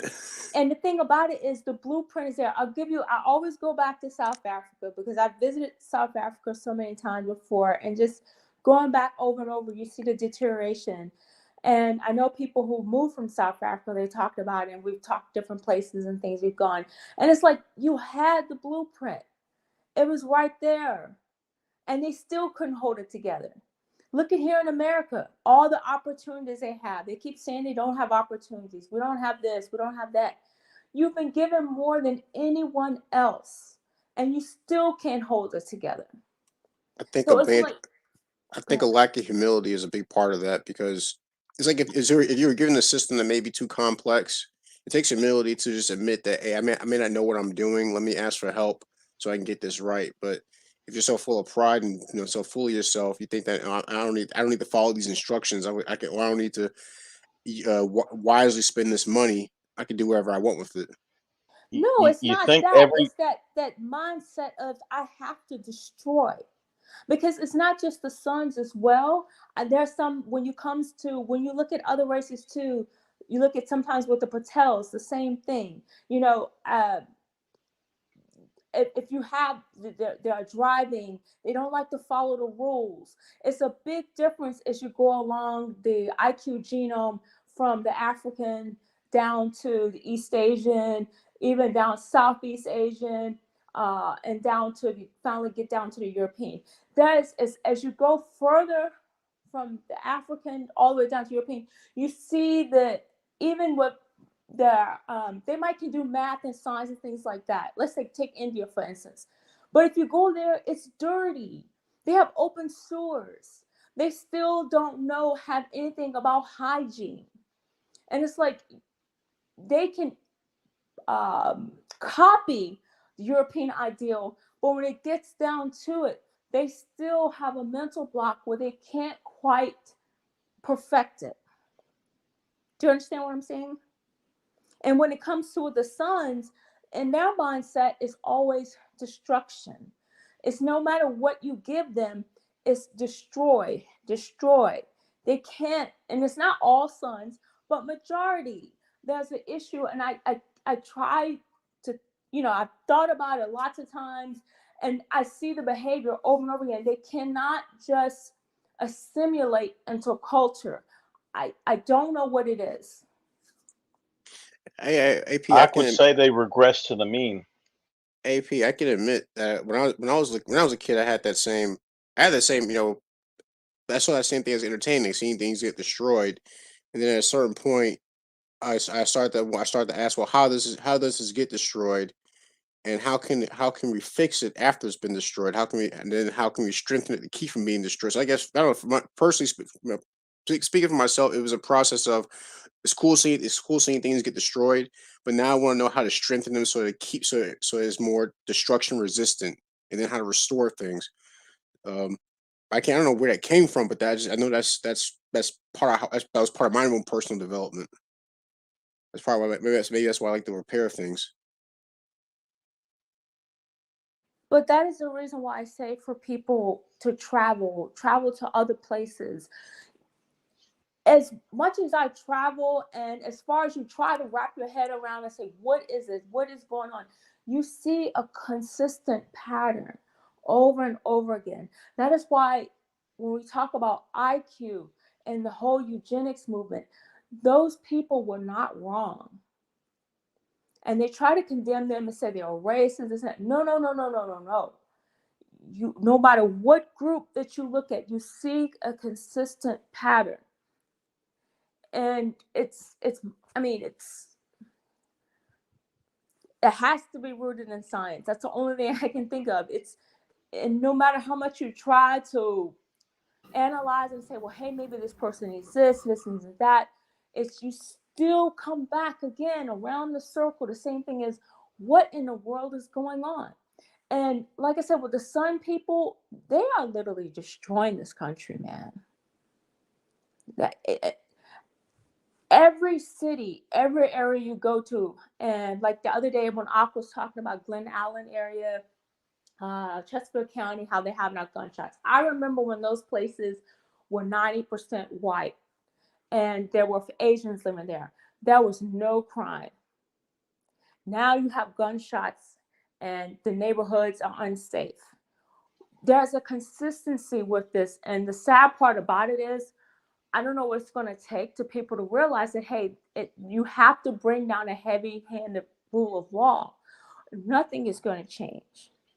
AAP, but you do understand that that's not going to happen, right? You understand it? I know it's not. I know it's not. So, did you see LAPD had to shoot someone who was doing donuts, and they decided to ram the police car that was trying to warn away other motorists as they were doing donuts in the middle of the intersection?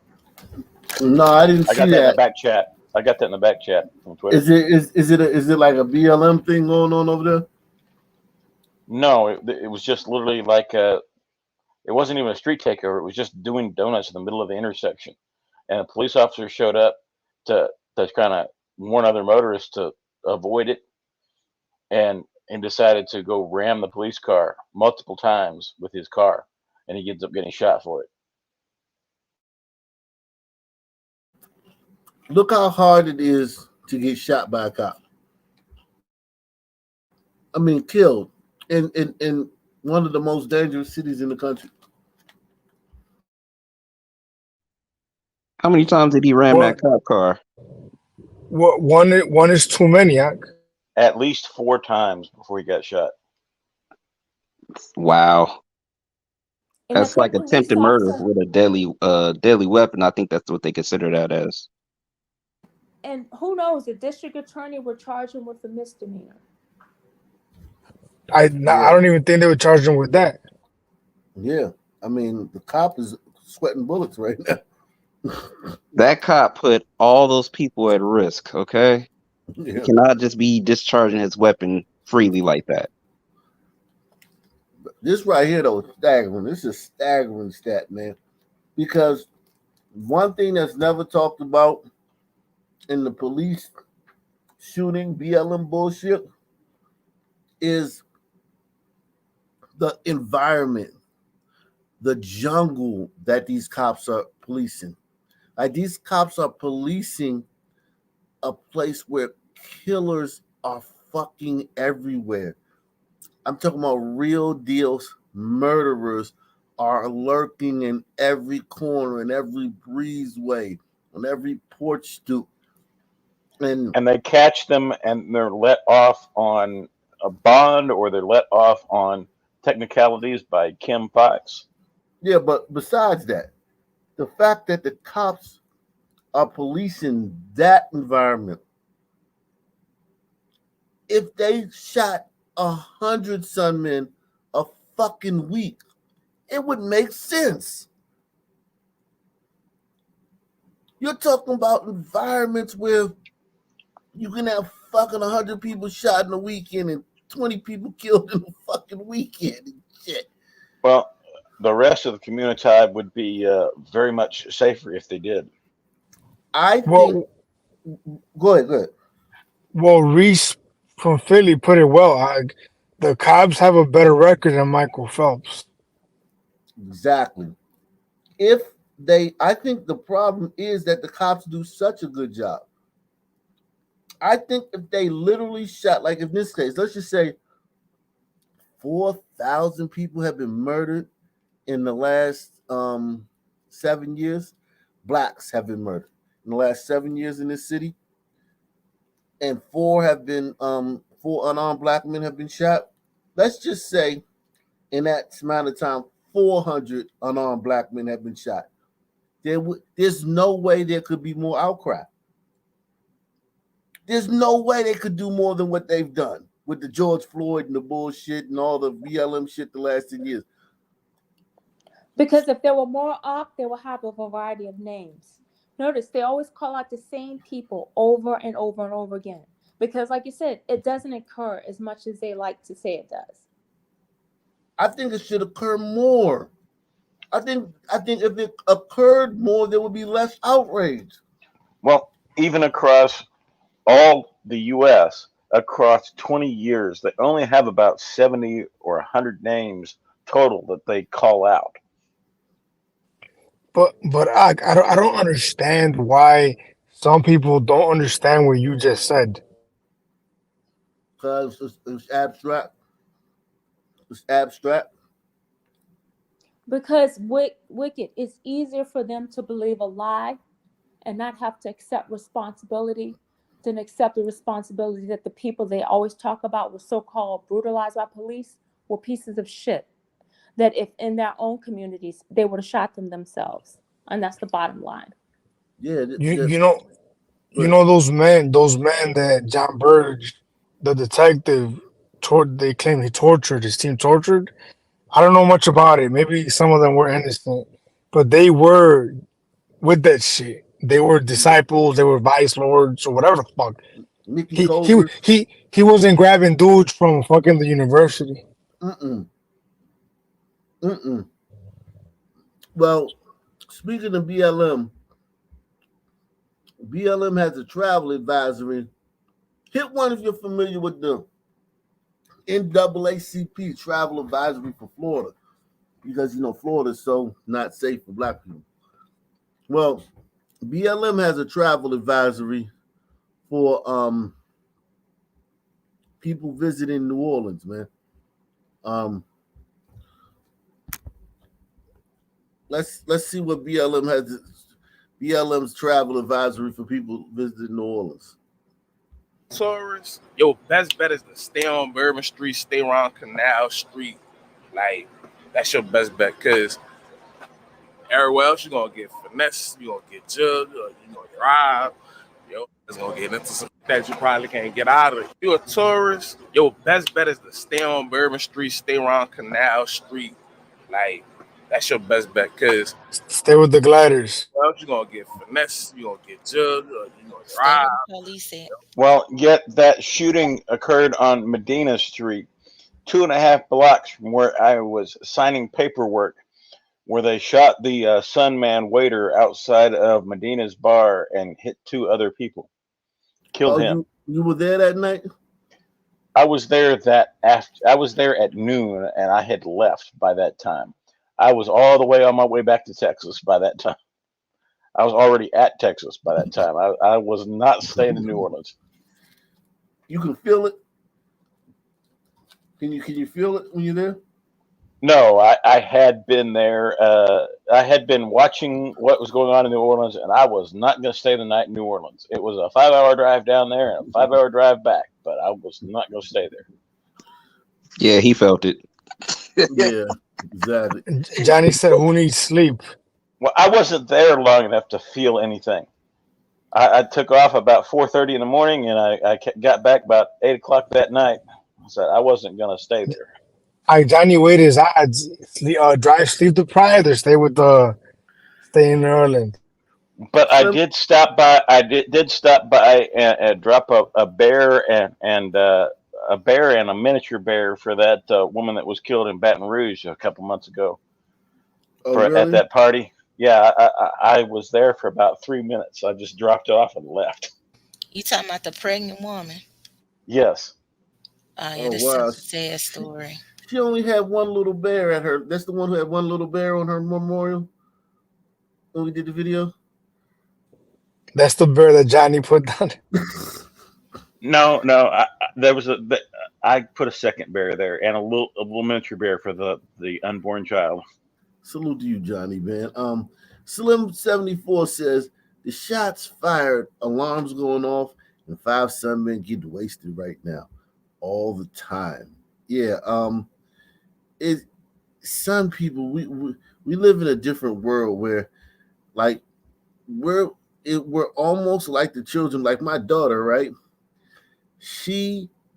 Her biggest worry of the day is pink phone, cookies, where her dolls at, things like that, right?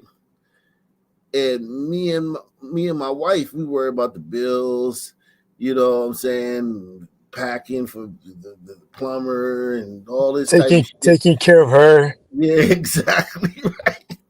And it's like, but she runs the show. You know what I'm saying? She runs the shit because when she throws a temper tantrum, everything got to stop. But if she don't go to sleep, everything got to stop. If she don't want to get in the bathtub or brush her teeth, if she don't want to put her clothes on, everything got to stop. I love your metaphor. It's excellent. Yeah, man. So we're like the kids of the world, and we actually have a great deal of power with that, with our station in life. Salute the Juice Crew. Cut. He says, "Sun creativity tends to peak in the arts, whereas glider and tiger intellect and creativity has a much higher ceiling, in part because of maturity." Yeah, like I said, there was a study done. Suns walk faster. They hit a lot of their mental benchmarks faster than gliders do. Way faster than gliders do. We talk faster. We say more words earlier than gliders. And this is like I'm talking about like 3, 4, 5 years old and shit like that, right? However, once we get to 14, it's like we're on this steady incline of capabilities, and once we get to 14, that shit flatlines, and it stays there for the rest of our lives. That's why it's important to raise your child in a good environment and keep them away from certain type of people. But what would that do? How would that stop you? That's what I had to do with my son when we got out of Memphis. Well, when we was living in Memphis, I wouldn't allow him to hang out with the children in the neighborhood because I knew that they were going to be a problem. They was going to influence him to do the wrong things. So he was like, "Mom, why you want to let me hang out with them? Like, they pants sagging. They be out all times of the night." No, you don't want to have friends whose parents don't care about them. But how would that affect inheritability? Inheritability? Like, how would that affect the fact that the son, the mind, the way the mind grows, it levels off. The way the intellect goes, it levels off at 14. If you 14, if you in an environment where people keep feeding into you, keep pushing you to strive and stay focused and stay on the right path and want to know where you at night, where you going, do your chores. You got to be consistent with it until they get grown and get out your house.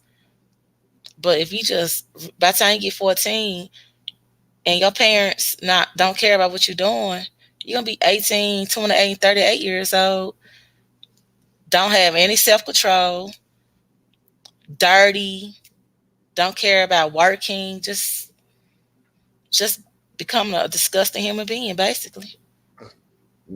Like a criminal. I would say it starts even earlier than that. I would say it starts even from infancy.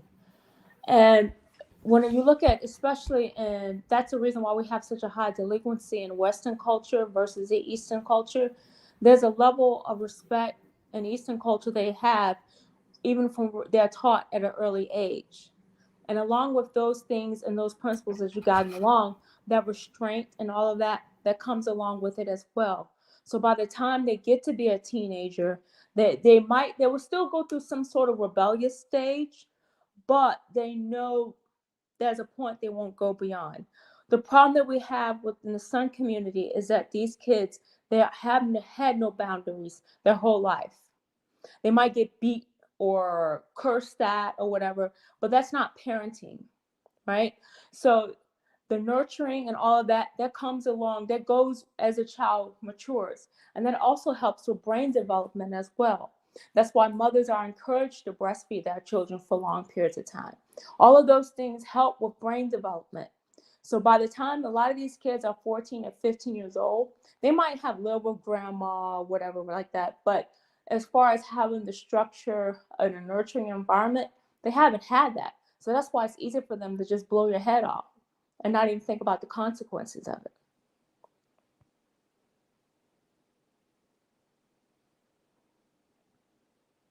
Ak, you on mute. Here's something that I was thinking about. There's something called wimpy white boy syndrome, right? I heard of that. Yeah, I heard about that too. When I didn't know it was a thing till I mean, like ramen I thought they ninjas. was just being mean. Ramen ninjas. All right, let me drop you. So Allberg says a neonatologist with the Children's Hospital of King's Daughters in Norfolk, Virginia, defines this condition in his neonatal intensive care editorial as a neonatal white boy with adjusted gestational age of 35 to 40 weeks who is failing to achieve the developmental landmarks of weaning to an open crib. Like what they basically say, the theory is that white boys, when they come out, they're the least developed and least ready. Like they have the least ability to like function on their own. Like they're more dependent than all the other groups. White girls, Asian boys, Hispanic boys. Of all the groups that come out, white males are the most helpless and underdeveloped as far as like surviving on their own. They need the most. But it's crazy because those are the ones that when they grow up, they're the ones that drive everything that we use, everything. Even if you're a woman, the brassiere was invented by a man, the tampon was invented by a white man, pasteurized milk, they invented every fucking thing. Okay? And it's like, it's crazy that they started such a they start in last place, but there's got to be a reason. Maybe that's because all their stuff is in their brain. Maybe because all their focus, their body's focus may be on their brain and not on their like limbs and their heart and all that stuff. Maybe all the body is sending all the nutrients and things to the brain. What do you think about that? Or maybe because they just a damn baby. Period. I mean, damn. They gonna grow up and eventually sit up and talk and walk and all this stuff. They just babies. And this is a racist name. Wimpy white boy syndrome. Salute to Darren. Yeah, but it's still like But this data, just shows like how gliders don't even care about stuff like this. Wimpy white boy syndrome. Hey, that was like wimpy black boy syndrome. Man, that'd be boycotts and everything. They couldn't even get over you had the me black laughing. part. They wouldn't dare get away with their name. But it is based in reality, though. It's not. The name of it, yes, I'll give you that. But the data that made them come to this conclusion is real, though. But do you know that when it comes to neonatal survival, that females tend to survive much more than male children? Anyways, that's another phenomenon. And I'm sure there's a reason for the and women always outlive their husbands, and it's like so. It's because men take more risk just genetically with testosterone. And then men don't go to the doctor as much as women do. No, I'm talking about at the neonatal stage. If you have a high-risk preemie that's born a 26, 28 weeker, and it's a male child, most likely his chances of death is much more than a female, even when it comes with twins. The male twin a lot of times will not survive, but the female would. Yeah. And as far as brain development is concerned, your brain is one of the largest organs that the baby is developing at that time. So all the nutrients and things like that does go into brain development. So it would make sense that the ones with the biggest brains would have the least abilities in other areas at that infant stage. Because That's what I think. They're still growing, and they're still growing. Yeah. And then another thing They're too growing a is, bigger brain. They're growing a bigger brain. right. And along with that is nutrients as well. the health of the mother. All of those things play a major factor in. And then because when you look at it with in the neonates, like I said, the brain is developing, is one of the largest organs that's developing, but also too, if a child is deemed to be weaker than the others, I think that you will pay more attention to it. So all of those, the nurturing and all of that also plays a part in why maybe that learning is more advanced as well. What are the stats on the East Asian community for that?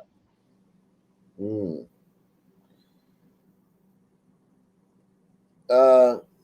know what? That is interesting, man. And I have to also look into too, that. one other thing I'd like to mention out, if when you guys are out looking around, look at the groups who actually participate with their small babies and children. And one thing you will find in the East Asian community, if the mother is not playing or carrying the baby, then the grandparents are. Their children receive a lot of attention versus when it comes to other mothers, they usually put the baby in daycare or they, have them in the crib all the time. And one thing that's always encouraged is to keep the kid out of the crib. The closer they are with the mother on the skin, even up to 2 to 3 years old, that helps also with brain development. Yeah, definitely. Salute to Slim 74 says Africans are a warrior people. It's just in the DNA. You know what? The thing about that statement is that when it comes to war, nobody's better than that at Gliders. I think Sun people are warriors in interpersonal, one-on-one, small band type of aspect. But I think when it comes to large armies in moving military ingenuity and military strategy, I think gliders have it. But yes, I do think that you would rather meet a glider in a dark alley than a than a Sunman. But Too much you would organizational skills required for an organized military that can occupy territory. Yeah, exactly. So I think And calling us hierarchies. a warrior people is we're warriors in small groups and one-on-one. Yeah, a Sunman, yeah, you fight a Well, Sunman, yeah, he gonna fuck you up. Yeah. there's a 101. difference between warriors and soldiers. Exactly. That's Warriors what are it is. individually strong and prowess in fighting ability. Soldiers group together and can work together to overcome any warrior culture. Yeah, and that's why even in prison you see it. The Aryan Brotherhood, they make up less than, I think, 2% of the prison population, even less than 1% of the prison population, but they're responsible for 30% of the murders inside of the penitentiary. So it's like a group that's less than 1% is responsible for a third of the murders, because in that environment you have to be organized in order to win. They stick together in Yeah, prison. you've seen that, right? Yes, Marcy? they work together like a team. But the other gang members, the all black gang members, they'll start off strong.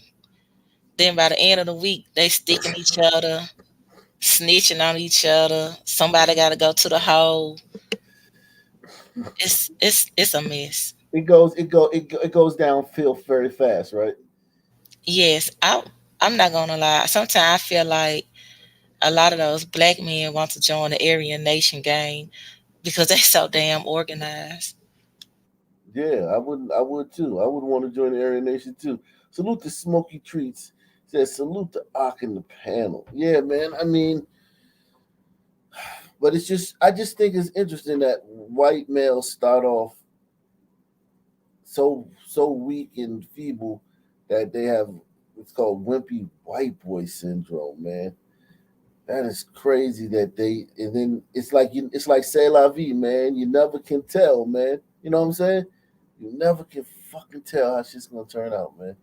Um, Salute to Slim 74. He said 40-year-old son men dressed like 14-year-olds. Facts. Dada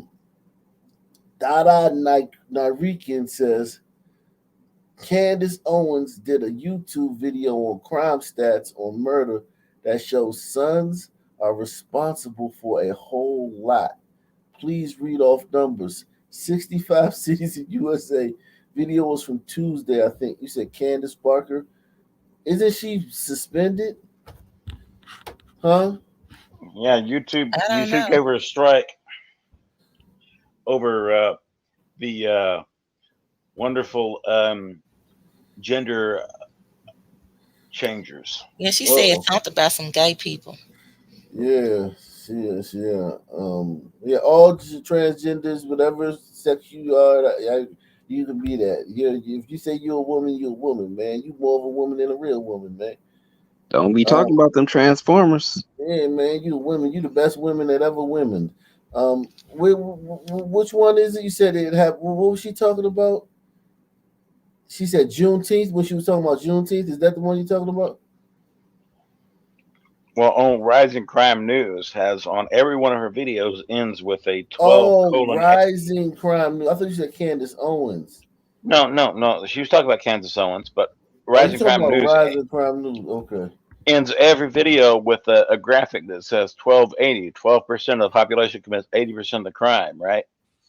Oh, but Johnny, I'm confused. Are we not in the Og Nation bubble right now? Did we not know this? Is this breaking news? Yeah, I've been saying that for a while, man. I'm being serious. I'm so confused right now. Like, where am I right now? Have y'all? Well, I'm not saying that that's news to this. I'm just saying that she knows as well and puts it in every video. Which video is it, Johnny? Which one? As far as the crime, she puts that in every video.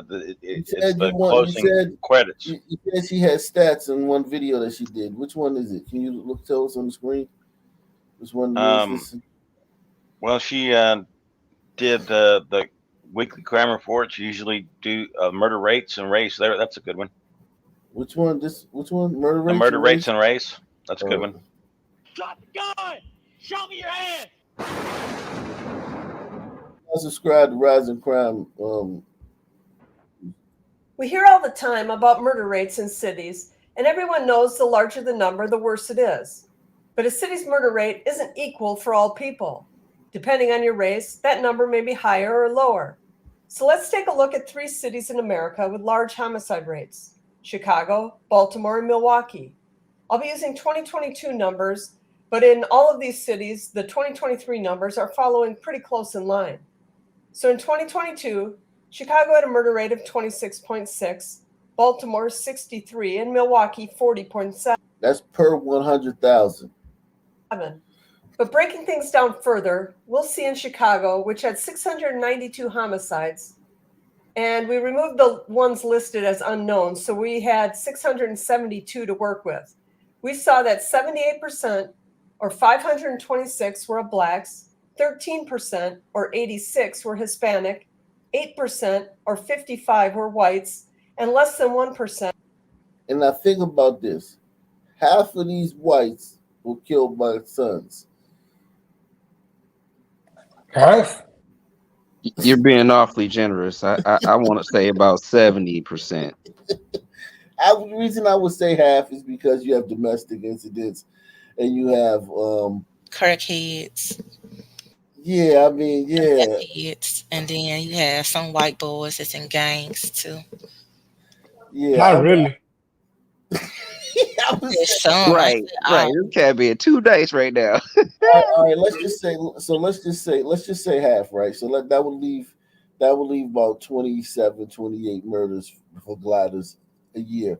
So yeah, if you're and good thing about Chicago is at least until recently, the racial demographics was like 33.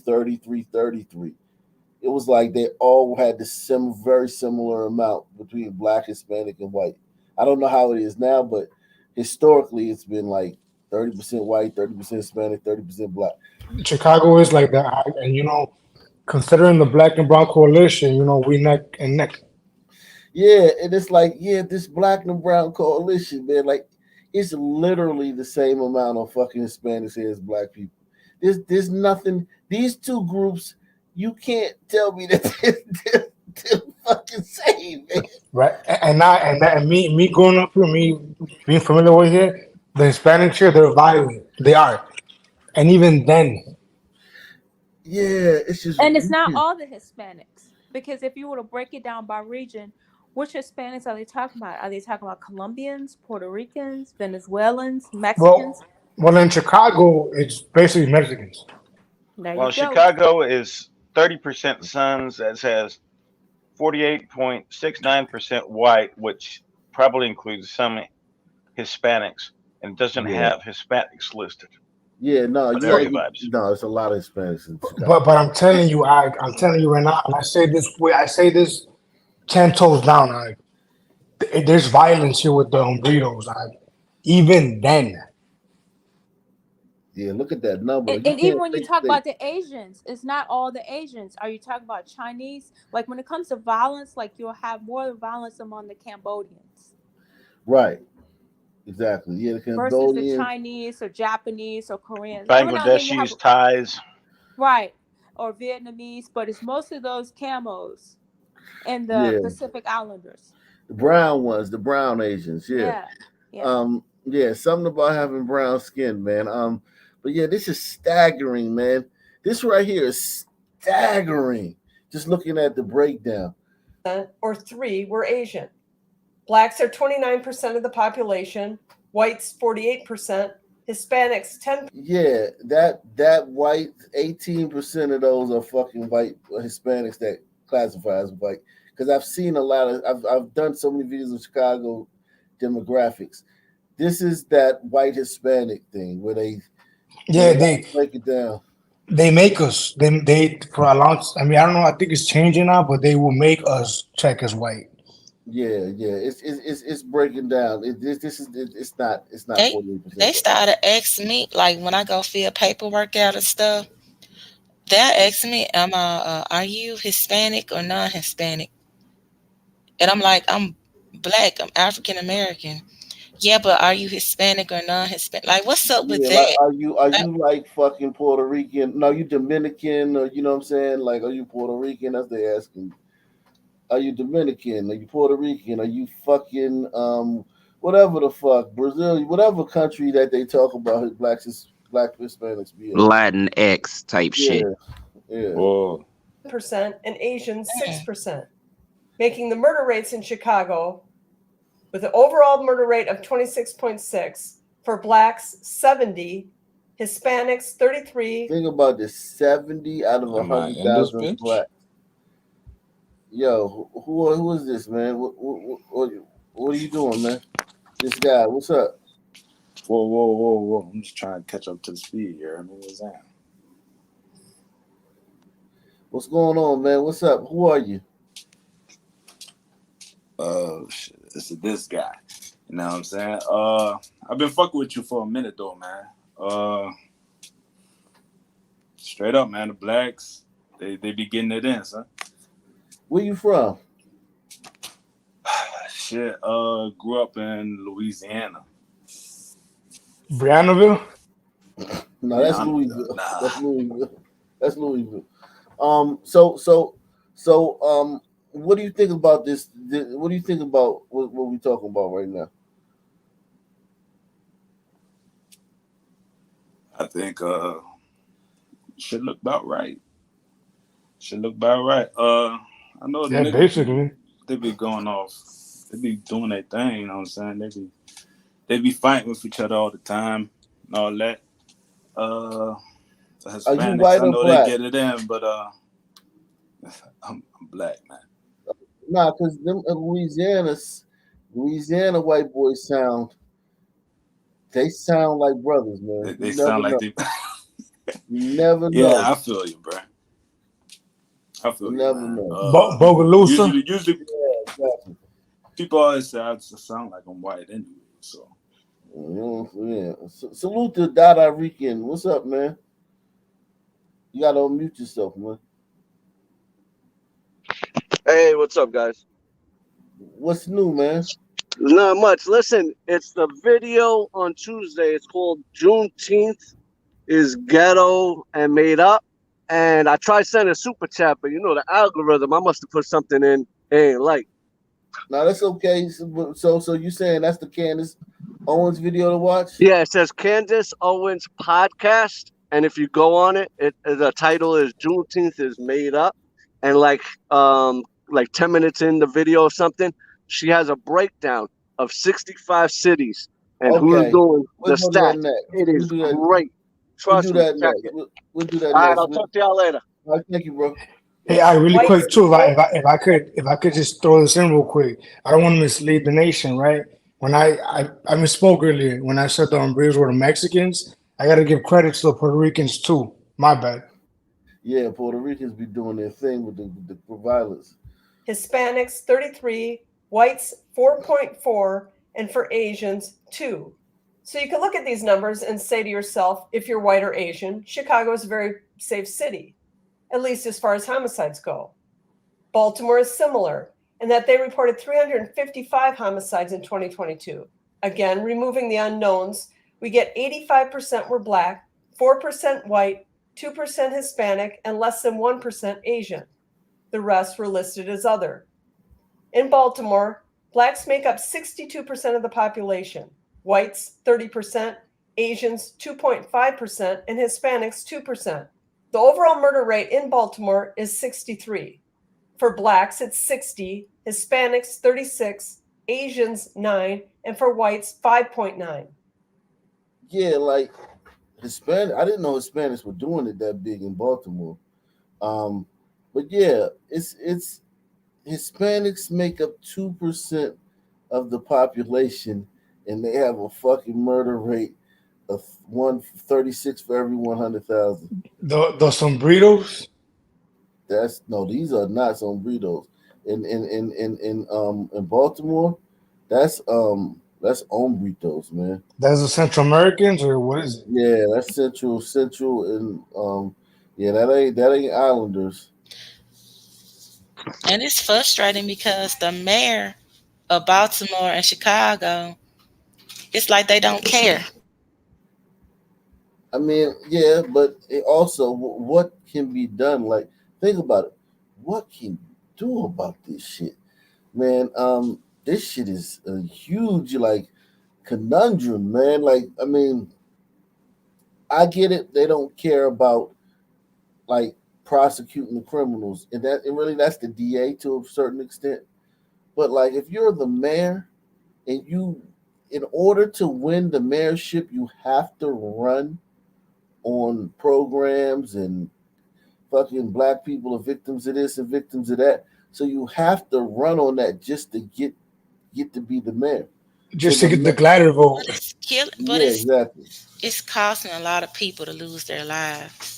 Yeah, I think the district attorney is more of a problem because the mayor, I mean, like this Baltimore 62% black.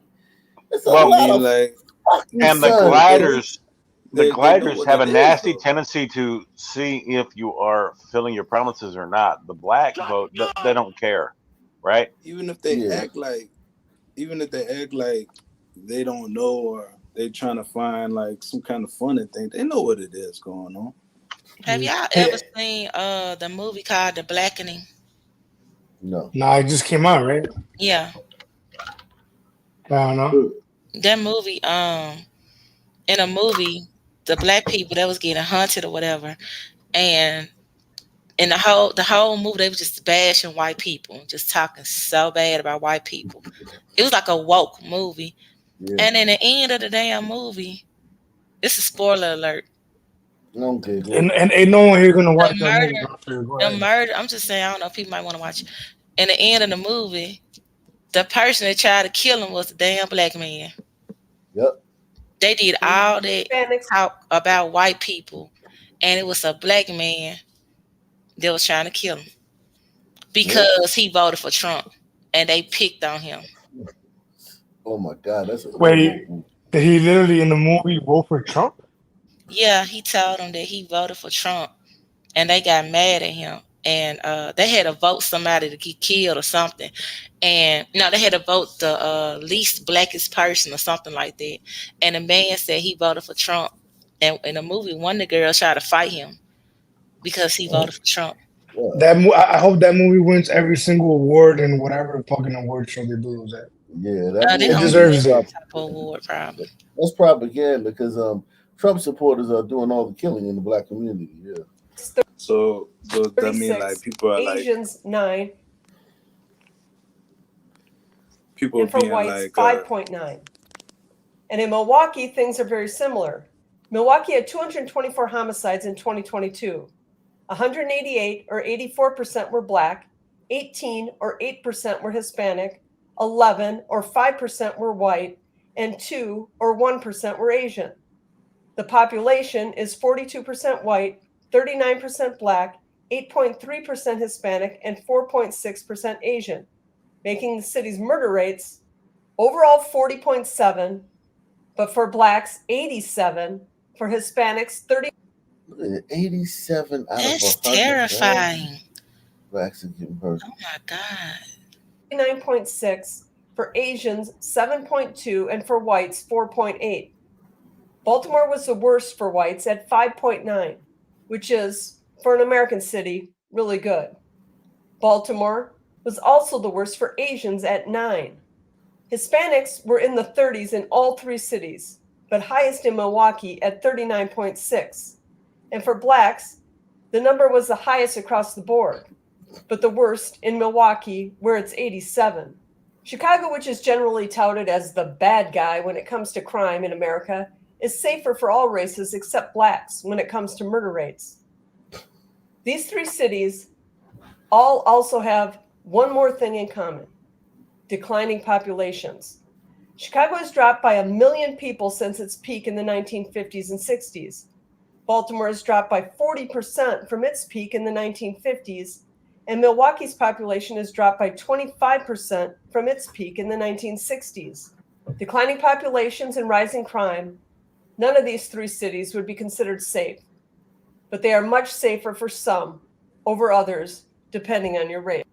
Damn. Salute to rising crime. People leaving Chicago is not necessarily a bad thing, depending on who's leaving. If I could be frank. No, 1000%, man. All the good people leaving. Nah. All the white people. All the No. blacks. A lot of strong people are fleeing the city to other provinces of the stand, and they come to find out that there's nowhere you can run and hide from stand. Phoenix yeah, is there's one. nowhere you can And run. Memphis, But they look, coming to Memphis like the too. people that do the prosecutions though, it's like they ain't putting their foot down, you know what I'm saying? They ain't like putting the years on these people when they do their crimes and stuff. Yeah, that was demanded. But people demanded that. People demanded that you go easy on them. Let me read this. Savik says the true light is the divine spark of intellect, which all races have imagined. A sun tribe in Africa that did not possess that divine spark. Now disperse them around the globe to be permanent slaves. Yeah, dog. Michael Lynch going once. Michael Lynch going twice. Peace. Peace. How are you, Art? What's going on, man? I'm alright, man. I be You got a checking lot out of noise. You got a lot of noise. You're like, I don't know where you're beating up your mic. I don't know what's going on, man. But just to go easy on your mic, man, and stand back from it or something so we can hear you. Yeah, like you're making a lot of noise with your microphone, man. How about now? Is it better? Go ahead. Let's see. I was saying, is my sound better right now? Yeah, you sound good. I'm better. Go ahead, brother. Okay. My view is what's going on is it's a big problem with the Sun community and the Sun people themselves, whereas they're still stuck at the point where they just want to compete with each other, and everybody wants to be a gangster, or everybody has this type of dominant perspective or persona that they're pushing out there. Why do you think that is?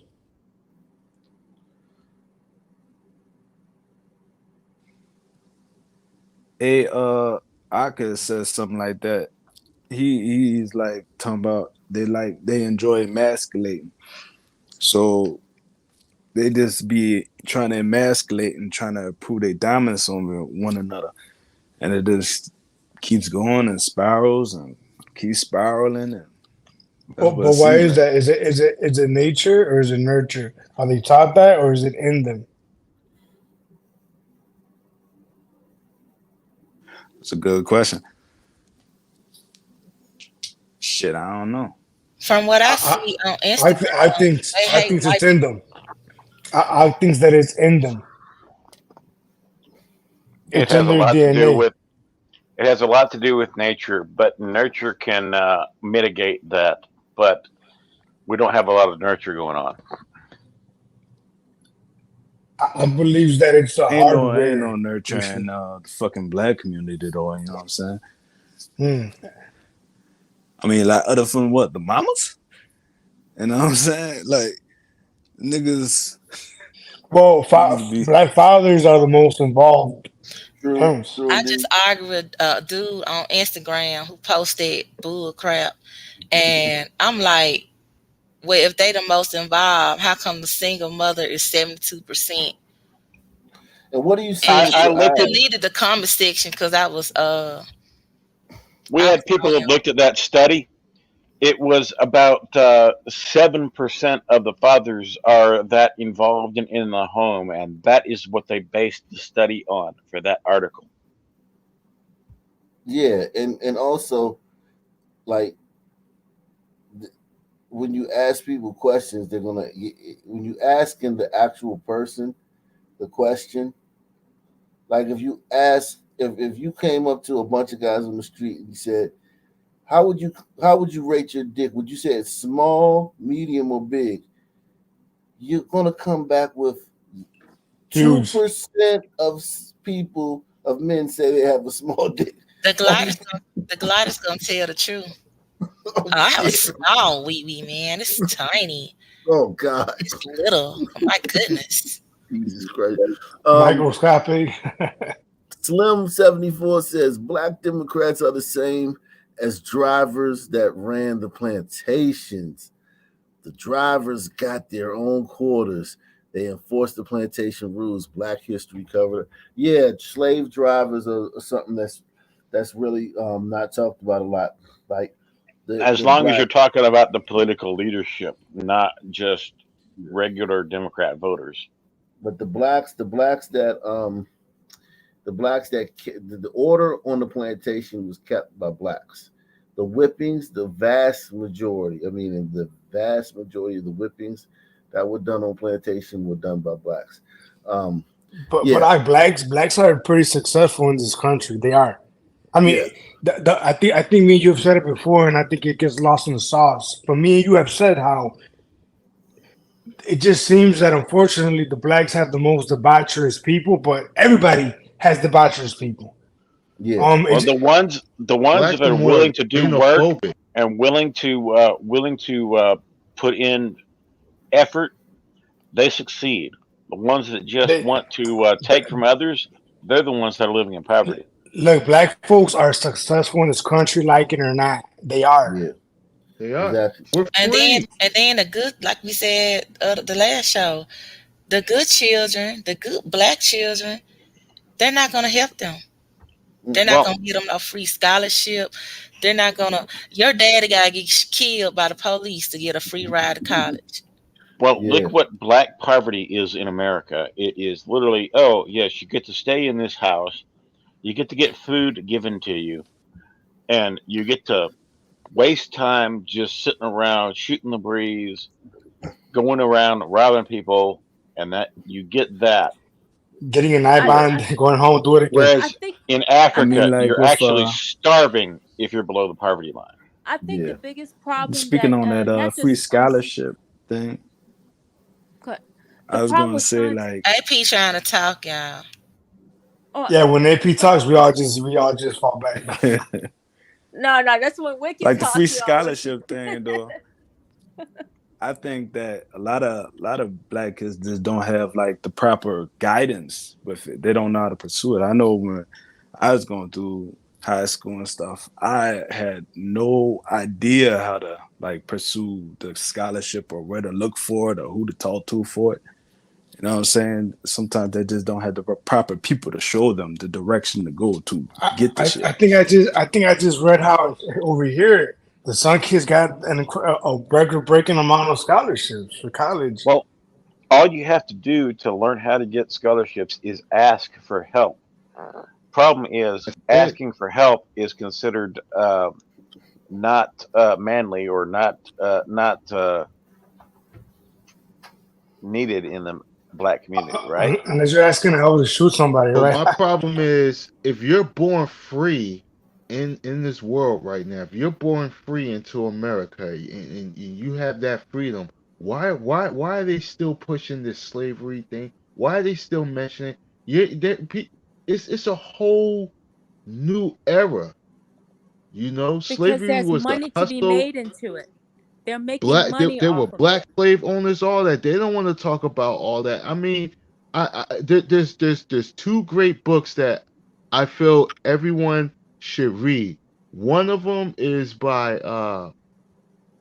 Thomas Sowell, and it's called Black Rednecks and White Liberals. And it's another one by a friend of mine. His name is Adam Coleman, and it's called Black Victim to Black Victor. And Black Victim to Black Victor is a real great book. You read that book, you'll be like, oh my God. Because he nails it he nails it right there to the point, man. You know, he basically talks about, you know, today's what's going on, and how they use all of this narratives and this ideology of black people being victims and all this, and it becoming a victor over, you know, like the summer George Floyd prime example. Right.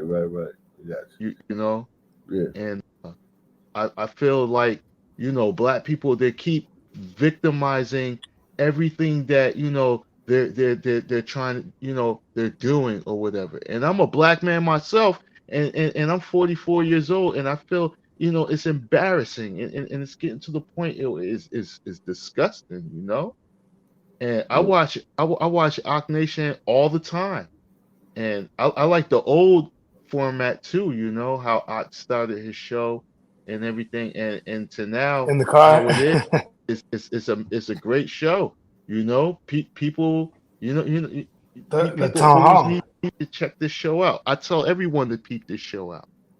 Yeah. a lot of people don't know that context about George Floyd either though. Oh man, George Floyd was the Let man me got a rap sheet longer than a CVS receipt, man. I mean, it's let me it's move along crazy. though, right quick. Let me move along right quick, man. Let me move along. People since Friday and injuring more than 100 people. So yeah, how is that for a celebration? Now, I want to be very clear. When I watch these videos, when I see these kids looting and these children twerking on top of whatever that was, Nice. Pizza Hut, I feel bad for these young adults, because crime as a celebration, this ghetto culture that we're seeing, it's not exactly Black America's fault if you think about it. I feel bad for them because over the last 4 years or so, the media and the corporations in lockstep, just like McDonald's, signaled to these individuals that their deviant behavior was justified. We saw this all across America. Are you upset? Do you have a feeling? Loot a Target, grab a flat screen TV. Are you happy? Are you celebrating? Get you and your homies together for a cookout and be sure to have some shootouts. This is normal. This is totally normal behavior. We're not going to talk about it, by the way. This is black on black crime. We only talk about it in the extraordinary circumstance that it's a white individual that shoots a black person, even though that circumstance, like I said, does not happen nearly as much as black on black crime, because nobody wants to talk about it. We don't want to fix anything. So what actually is Juneteenth? That's a very good question. And one, by the way, that every major news organization feels compelled to try to answer. every time the holiday comes up. I'm not kidding. The Wall Street Journal, CNN, the Washington Post, CBS, you name it. Everyone has to task a reporter with writing an article to explain what Juneteenth is, because apparently nobody really knows exactly what it is. I mean, take this tweet from Charlie Kirk describing that phenomenon right off the bat. He wrote, "People sure do get riled up when you tell them the truth about Juneteenth. Did you know, according to Gallup, on the eve of it becoming a federal holiday, 60% of Americans knew little or nothing about Juneteenth. Joe Biden didn't post a single tweet about Juneteenth until 2019. We created a new National Independence Day because we allowed a bunch of Marxists to morally blackmail the American public post-George Floyd. Screaming racist doesn't change the facts." And there it is. That is the truth that Black Americans do not want to address. Why on earth did we mint a new federal holiday? There hasn't been a new federal holiday minted since 1983, since before I was born. And that holiday was MLK Jr. Day. Since then, nothing. But then suddenly, in 2021, when the Democrats get back into power and Joe Biden is president, the first thing that they do is they mint Juneteenth as a holiday following a year of racial unrest. Because what is Juneteenth? It's BLM as a consolation prize. It's Democrats saying, I know we've just used you for 4 years while we were not in power to riot, to loot, to cause disturbances, to burn down billions of dollars of private property, to burn down your own neighborhoods. Now, before you wake up to the fact that we keep using you emotionally, that we kept the race narrative at the forefront, and we wanted you to loot and riot during the George Floyd riots, and the magic of the money that disappeared, the millions upon millions of dollars that were given for Black Americans that you guys are never going to see, before you start to realize that that's pretty shady, that we might have had something to do with it, let us first offer you this consolation prize. Here's Juneteenth. Thank you, Black Americans, for doing our bidding for 4 years while we weren't in power. Now we're back in power, and you can shut up, okay? Don't call us, we'll call you. And trust me, they never do call us, do they? They never do call us. We just accept it. We keep moving on. We just somehow feel good about a stupid day being minted. Nobody asks the questions. What's going on with their neighborhoods? Why are we the most murderous group in America by a long shot? Why are we killing ourselves? Literally. This actually happened. The data reveals that Black Americans are responsible for the predominance of murder in all of the 65 most deadly cities except one. I went through the list this morning, right? And it has this list. It's broken up. We're going to put it up for you. And it tells you what the deadly U.S. city is. Albuquerque. It tells you how many Black homicide offenders there were and how many white homicide offenders there were for the year of 2021 when we got Juneteenth. And I just went ahead and highlighted the ones where the white and Black populations is either split or it's majority white. Because if it's a majority Black city, then you can argue, oh, okay, well, there's more Black people in the city, so that's why we are more murderous. No. I went ahead and highlighted for you where the white population is more predominant, and yet we are still the most murderous, or when the population is split evenly. First up, the most murderous city, the deadliest U.S. city, is St. Louis, Missouri. That is a predominantly white population, 46.3% white, 44% Black. 90 Black homicide offenders versus just 12 white homicide offenders. Dayton, Ohio, predominantly white. 23 Black homicide offenders versus 7 white homicide offenders. Richmond, Virginia, about an even split there, 45 to 44%. 54 Black homicide offenders to just four white homicide offenders. North Charleston, South Carolina, that is 43% Black population to a almost even 41.8% white population. Not an even split amongst the homicide offenders. Black homicide offenders, 28 to just 11 white homicide offenders. Columbia, South Carolina, majority white, 50% white to 40% Black. Doesn't matter because the Black homicide offenders are 21 versus 0 white homicide offenders. Atlanta, Georgia. Now, this is 48% Black versus 41% white population. In Atlanta, Georgia, 101 Black homicide offenders versus just 1 white homicide offender. Indianapolis, Indiana, majority white. 75 Black homicide offenders versus 24 white homicide offenders. Little Rock, Arkansas, majority white, 46 Black homicide offenders versus 3 white homicide offenders. Let me know if this is upsetting you, Juneteenth people that like to celebrate and pretend that we don't have real issues that we need to face and that this wasn't a consolation prize, because I'm not done yet. And I'm just going to go over the first page here. There's a whole second one. Basically tells us the exact same story. Chicago, Illinois. I am shocked to learn that that is actually a majority white population by a lot, 45% white versus 29% Black. Despite this, the disparity, 152 Black homicide offenders versus 26. They're definitely counting Hispanics as white. Without a doubt. If you ever wanted proof that they're counting Hispanics as white in fucking Chicago, then you have it. All you have to do is look at the area vibes, and they have white and Black, and they don't have Hispanic in there at all. And then they have Hispanic and Hispanic non-white in there as a separate category to try to hide it. Yeah. White homicide offenders. Same in Chattanooga, Tennessee, majority white, 15 Black homicide offenders to just 2 white homicide offenders. Buffalo, New York, majority white, 12 Black homicide offenders versus 5 white homicide offenders. Milwaukee, Wisconsin, dead even split, 39% to 39%, not an even split amongst homicide offenders. 139 Black homicide offenders versus just 11 white homicide offenders. Lastly, we'll do Dallas, Texas, 53% white, overwhelming majority versus just 24% Black population. Despite that, in Dallas, Texas, there are 180 Black homicide offenders in the year 2021 versus just 62 white homicide offenders in Dallas, Texas. So what does that story tell you? Now, in Lots of case Lumbritos that in didn't Dallas. seem bad enough to you, R.I.P. to Mo 3. is that these are FBI numbers, and for no reason at all. The FBI actually Yeah, the FBI numbers are always really low. You notice that FBI never like they did a few weeks ago on Twitter. They said it was 2,500 Black murderers and 2,500 white murderers, but the population difference, it's 10,000 Black people were murdered last year. Not And you know 2,500. what's even more disturbing? If you were to look at the numbers of sexual assaults committed by Blacks versus Against others. white. Yeah. We did that. Yeah, it's really disturbing. Ridiculous. It's worse than this. It's even worse. It's 100 to 1 at least. Yeah. Hispanic and white numbers together.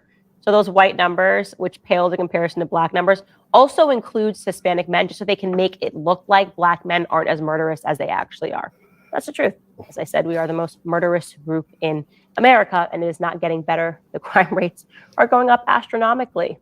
We're also, as a matter of fact, the most illiterate group in America by a long shot. This is all right, man. Give me a city. We'll do a couple cities before we get out of here, man. Hey, before you get to that, I gotta give a shout out to whoever did Candace's makeup or whatever. I mean, man, she looked like a chocolate drop tonight on that one. She always do, man. I don't know. I guess I ain't been looking, but How you been in Memphis? You said Memphis? Oh, just do one store. Just do one store. Memphis could keep us here for 3 hours. 3 days. Don't do my city. But no, you ain't lying though. Memphis is a. You see, they still talking about Tyree Nichols. Oh my God. No way. What are they saying about him? Jesus Christ. What can they still be saying about Push him? for police reform. Still no action on bill named for George Floyd. Hold on. Come to Cali. I just saw a story today. They talking about some dude. The sheriff killed him because he had a goddamn lighter or some shit. They still talking about that. I think that happened like last year. Oh my God. Put it in the back chat. Let's see.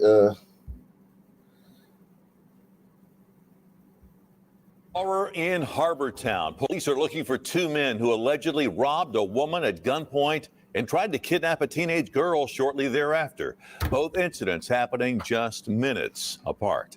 Hello, I'm Greg Hurst. Hi, I'm Stephanie Skurlock. Tonight, members of this usually safe community are on edge. WREG's Ashley Paul spoke with the mother of that teenager. Ashley, what did she have to say? Yeah, Steph. Well, she says she's lived here for 17 years and never worried about her kids being out and about. She says that this is an extremely family-friendly neighborhood. But after two separate incidents happening last night, one of them right here in this park, she says something needs to change. Harbor Town They is must have nice. followed this path down Harbor Isle What'd Circle. you say? The Harbor Town is nice. That's like where all the people with money, you know, this is where they live at. A lot of sons over there, rich sons. It's yeah, the sons that can afford it, the civilized sons. Yeah, Thing it's needs to nice. change. They must have followed this path down Harbor Isle Circle West. This Harbor Town resident recounts the moments. She says two men tried to kidnap her 16-year-old daughter less than a mile away from their home. I don't know what they were looking for. I mean, I can suspect, but I don't want to go. You don't know what they were looking for. My God. They I said can it's tell you, really bad in Memphis right now. Yeah. I can tell you from listening, that's a glider. Yeah, like you can't be that fucking stupid though. It's a lot of gliders out there that live in that area. Being that stupid is dangerous though. Like stupid, it's a level of stupidity where you can overcome it.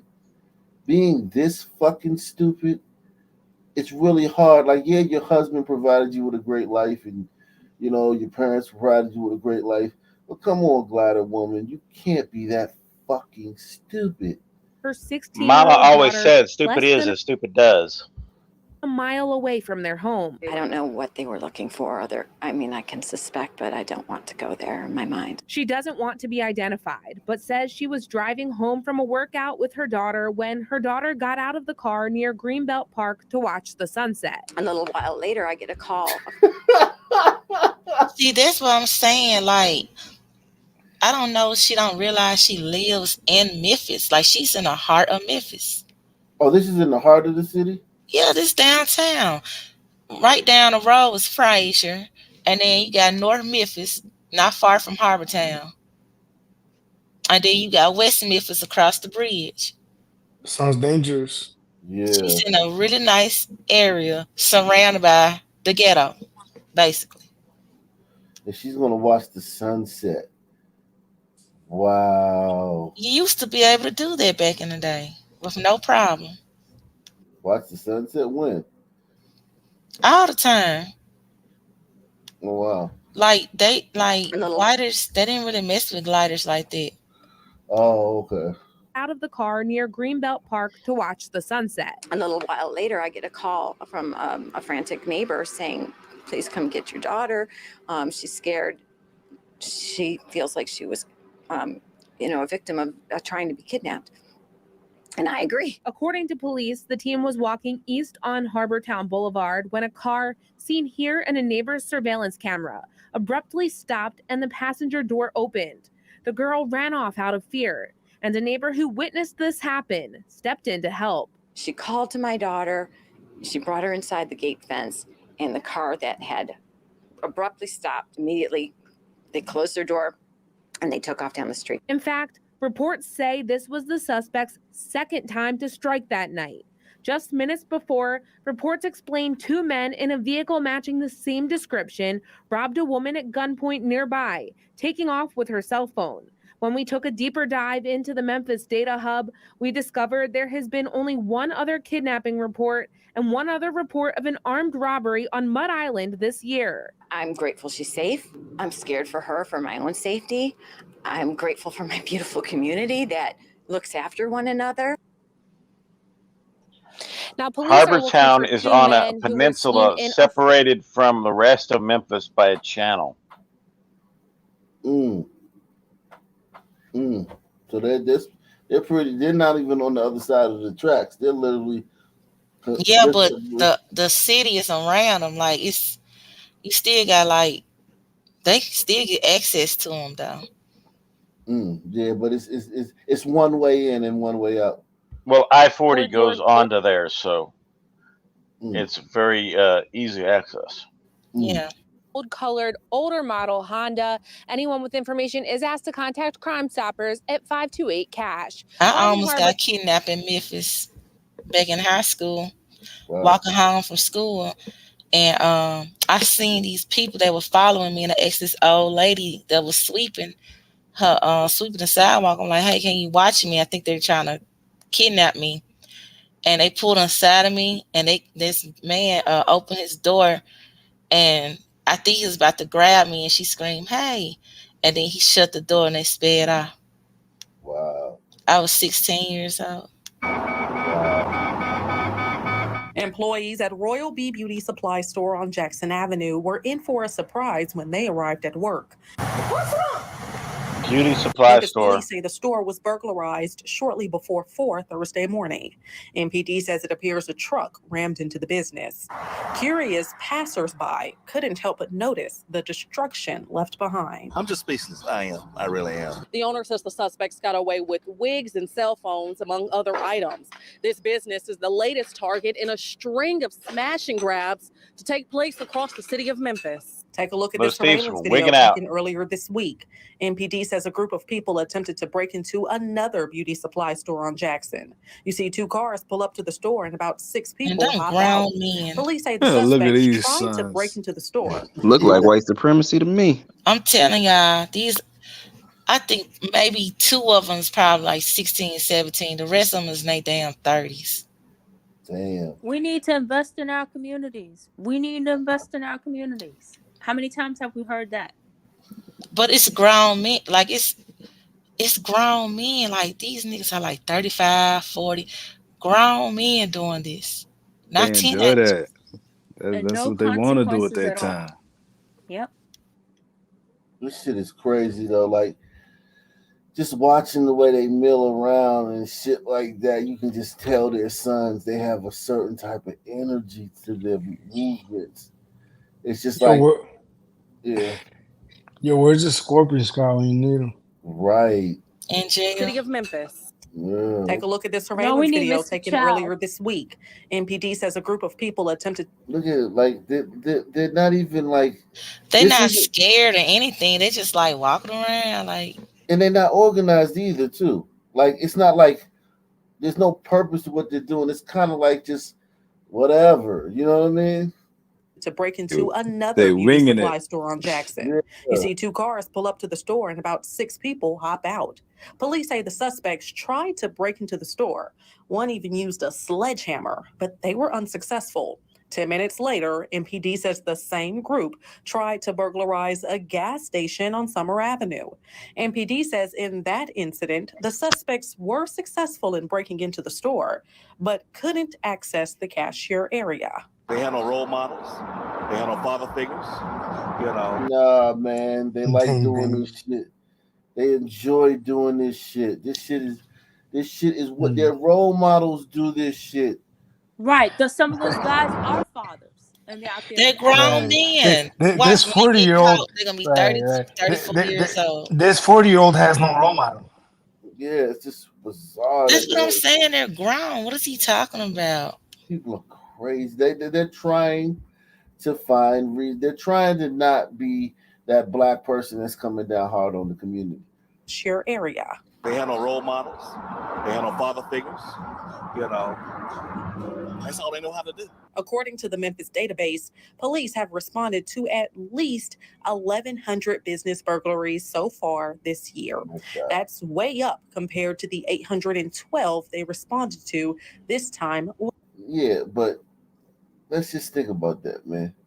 812 burglaries in a city in 6 months last year. That was still a fucking lot of fucking burglaries, man. Last year. And they reset. It's convenient for sons that they reset every year. Like if you go to Philly, right? They'll talk about, wow, crime is really bad this year. No, fucker, you had fucking 2,000 people murdered in the previous 3 years. Like, what do you mean? This is just a continuation of that. It's not like January 1st, everything just begins again. it's just but that's the way we were able in America. That's the way we count and log these things. January 1st, everything goes back to zero. But imagine if it didn't. Imagine if they just kept the tally. Damn. I ain't gonna lie. They don't even look like they was really interested in that burglary. They That's just just look took like the half of phone. them just went with the homies. You know what I mean? Yeah. If they kept a tally, the dial would be stuck at 99999. Yeah, man, it would be crazy. So it's not Hey, like hey, they doing this because they want to. They have to. That should be at right. 99999. You'd never have a true number. Right. Imagine we had a days without a sun homicide. It'll be Yeah, at zero. We yeah, had that in Memphis, y'all. In Memphis, How? we had a weekend where there was no murders. And I Wow, it's kid you pretty. not, that was like the biggest news story. I bet. It I was. mean, They were so proud of Memphis. I would be bragging on that to this day if I was like somebody in there. And that was because a Remember, bunch of remember white that year in people came. 2018 when we had no homicides and one weekend? yeah. So I was looking at Harbor Town. You had about a little 50-foot wide homes that are about 200 foot long, right next to each other, no yard, nothing, right on top of each other, and it takes sons to turn it into a crime-ridden hovel. The Royal Bee Beauty His store owner sons that told me live off there. camera he owns several businesses across Memphis and in other parts of the country. But he says his Memphis locations caused him the most grief and cost him the most money due to the number of break-ins. Reporting in North Memphis, Kwame Wilborn, WREG, News Channel 3. I know that dude right there. Go Oh down. yeah. Go down. That light skinned boy. I know Which him. Him? Yeah, I know him. I'm shocked that he would do something like that. High school for flame. A what? An old high school flame. Hell no. Mm. He like big. It is a case police say took off at the airport. At the beginning of June, officers here responded to an alleged assault. A woman telling detectives her boyfriend, identified as Leonard Draper Jr., went on the attack as she sat inside her vehicle. She describes the 32-year-old pounding on her car window before opening the car door, forcing her into the passenger seat and driving away, only to drive off with the victim in tow. This alleged airport assault coming as a surprise for Gregory Sampson. You should be able to go anywhere in the city of Memphis without having to fear being attacked. The victim telling police in a desperate attempt to escape, she opened the passenger door and jumped from the moving vehicle. Surprisingly, detectives say Draper returned in an Infiniti with no tags and with no plans to pull over when they tried executing a traffic stop. He was eventually arrested. As Mr. Sampson puts it, things are changing in a community he has called home for many years and not for the better. In the South, you would always say, I'm going to send you down to Big Mama's house. Big Mama going to straighten you out. Now you can't be sent down to the South to be straightened out because it's just too much crime. For the alleged offense in which Memphis Airport Police responded, Draper is facing two I think felonies. that's what they did to what's his I know they did Emmett Till. Well, and people wonder why Tyree Nichols was pulled over. He was probably doing something crazy, like driving the wrong way down a street, and they pulled him over, and he just would not comply for 15, 20 minutes. Charges as well as a misdemeanor. Bond has been set at $60,000. Reporting at the Memphis International Airport, Jarita Patterson, WREG. They still have to beat his ass though. They active down here. Let's see. They showed did. They showed did. Let's see in this the end one. of the day. The city of Memphis says it wants to see every receipt after a nonprofit used a $30,000 grant to hire a rapper who never showed.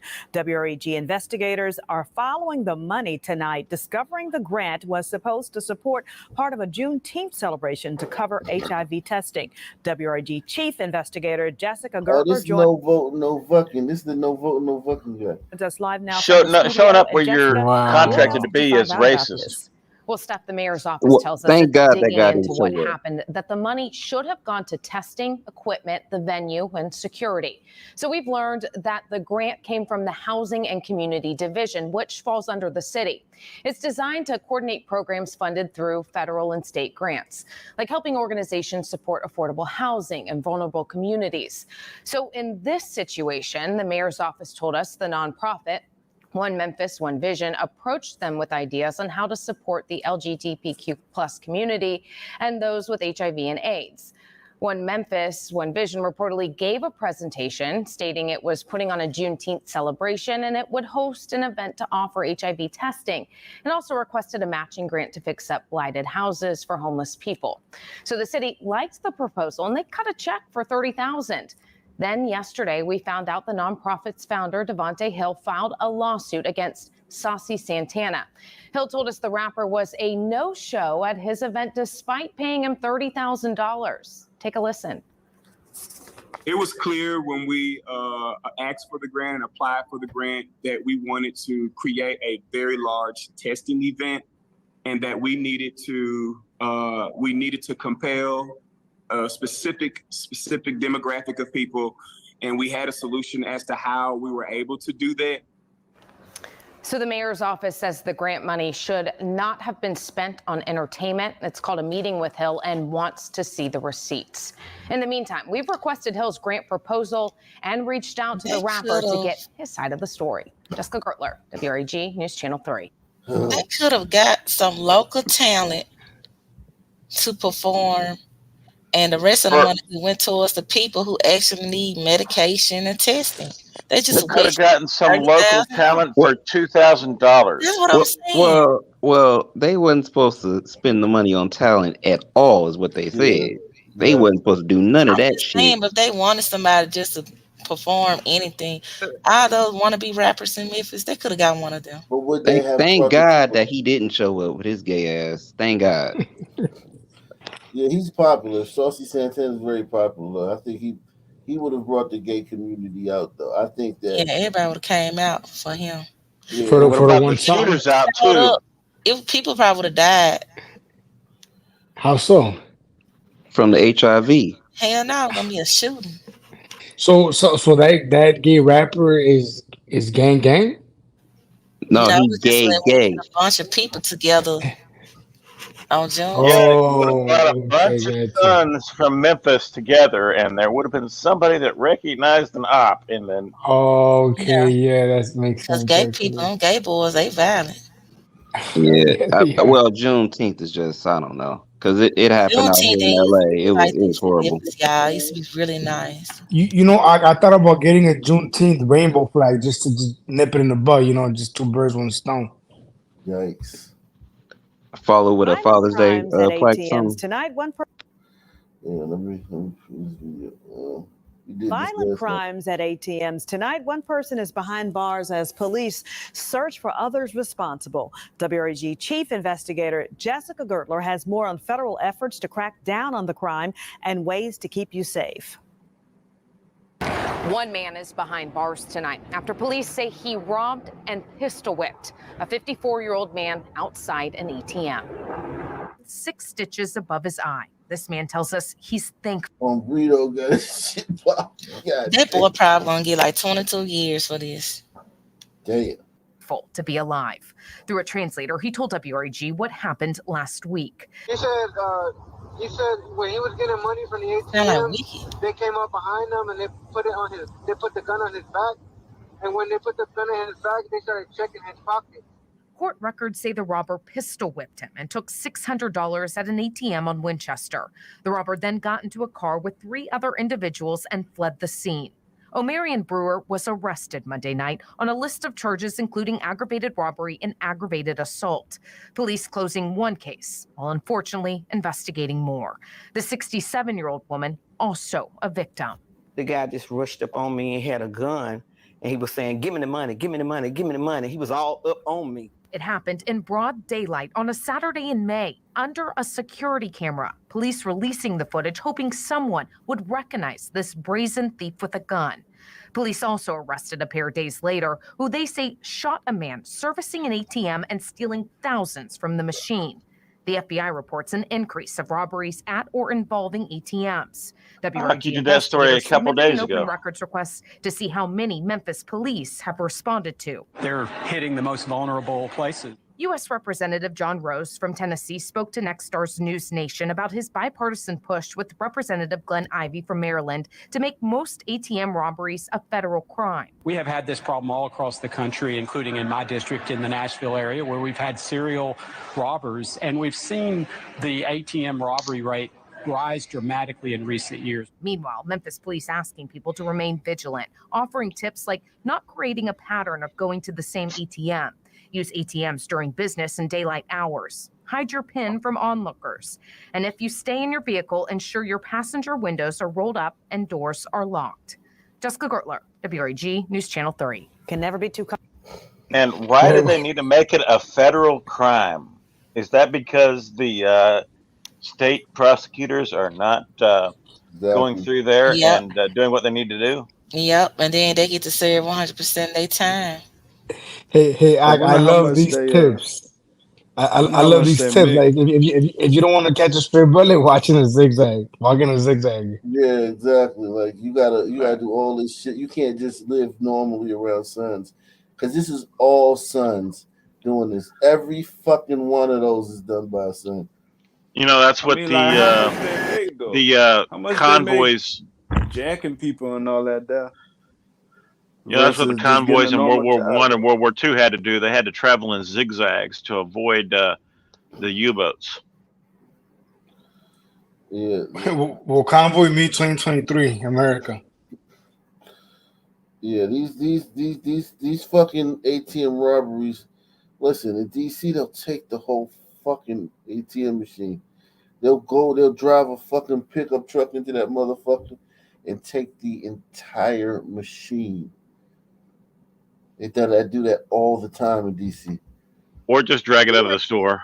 Plastered on an entrance at Regional Medical Center as an emergency vehicle exits. Very likely that at least some of these sirens we've heard is someone who's a victim of gun violence. Trauma surgeon Dr. Andy Kerwin says trauma surgeon, this guy's a fucking saint. Look at this guy right here. He saved so many son lives. There's so many son people that would be dead if it wasn't for this guy and guys like him. And so many dead because of him.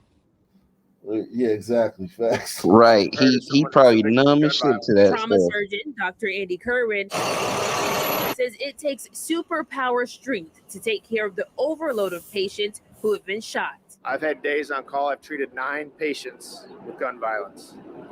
It's just staggering. Dr. Kerwin says his team has treated more than 1,400 gunshot victims over the past 2 years. That is nearly 4 victims a day. Patients don't come today with just one bullet hole.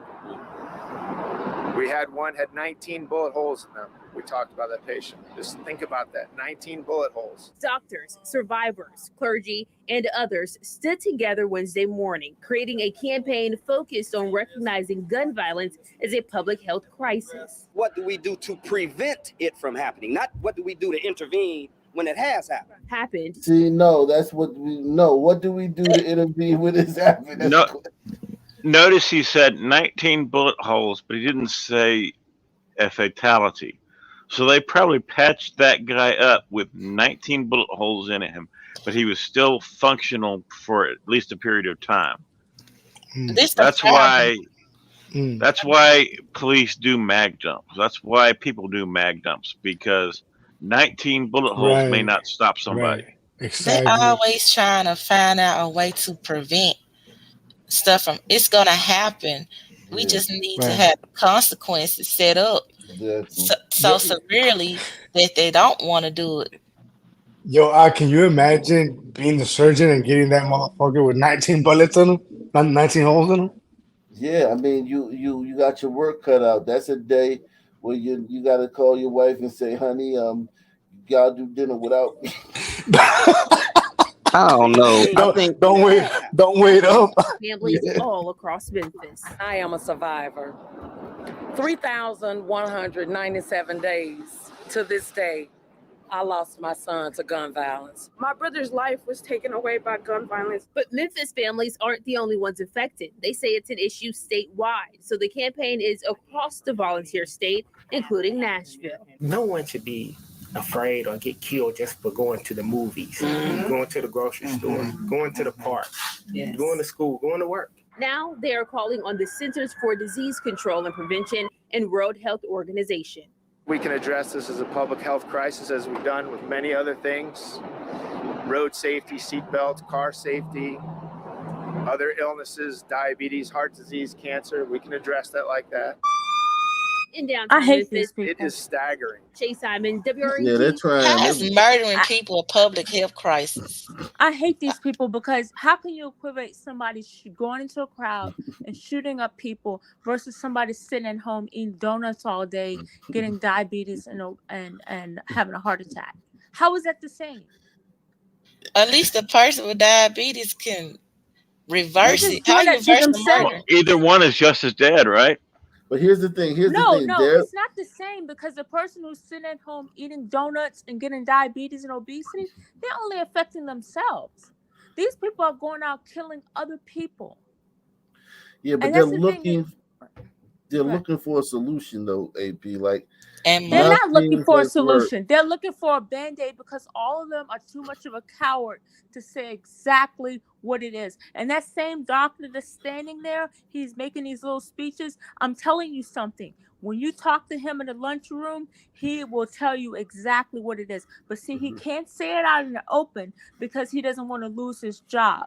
And that's the problem. And see, all the other Sun people and all the other so-called people of color that's standing there, they're living in this mirage, calling it's a health crisis, it's a this crisis, I lost my son. And my problem with that is, so what? You lost your relative, but because of people like you who refuse to call out what's going on and to advocate for victims, this is the reason why other people are going to continue to die. And then to call it gun violence. I wish they Right, would like the have guns said, are just going they off should have by just got up themselves. there and said, my son was murdered. My brother was shot to death. He was murdered. Gun violence. This just seems so watered down. Yeah, they say they lost their life to gun violence instead of And the like. thing No, about this is none of them will murder. say that the people that probably kill their relatives are people who should not have been out in the first place. They have multiple felonies, multiple murders, and they're out. But nobody's calling it out. So that's why, how can you feel sorry for them? Because they equate being black. They equate black people to criminals. Yeah. I mean, And they like look at the all real black people like solution criminals. Well, So they will feel be like like, if they lock a lot of black people up for crimes, they put in black people back in bondage. And I'm like, no, you just putting the people that's committing crimes in prison that Yep. just so happen to be black. well, technically, that doctor, he just equated being black to just being a disease. Period. You know, like going back to what AP said. That's pretty much what I got from it. In a look, roundabout way, yeah. I think the solution is consequences, man. They need like the judges to really like fucking slam down on these people, get these people some real years and stuff, give them something to fear. Be like, if I do this, I'm gonna be in that bitch forever. You know what I'm saying? Yeah, that may There's no work. fear. That may work for a little bit. I think that'll get it. I think that could get it back to 2019 levels. But even then, it's still not going to fucking solve the problem. I think it'll make it bearable. A lot of the things we talk about are only to make the situation livable. Because Memphis already about to lose another grocery store. Well, look, one last thing I'll say. Okay, so y'all saying the judges need to do all this and do all that, but black people strive so much at shit you're gonna have that one hotshot lawyer who knows that they guilty, and then is the shit just gonna skyrocket again. Yep. Look at this shit. Well, like Look at Van this. Crump. Look at this. Dozens of shots are fired outside a community center, putting dozens of people on the basketball court at risk. In fact, one witness telling WREG investigators it was chaotic as he hopped the stranger's fence to take cover. WREG chief investigator Jessica Gertler joins us live in downtown Memphis. And Jess, was anyone hit by that gunfire? So, Greg, police say they checked the scene. They also checked with hospitals across the city, and they couldn't find anyone injured. You know, honestly, Greg, it's a miracle. After speaking with people who were there last night, they tell me there was a big group of guys. They were practicing for a tournament. There was another group of guys just having fun, all of them too close to this gunfire.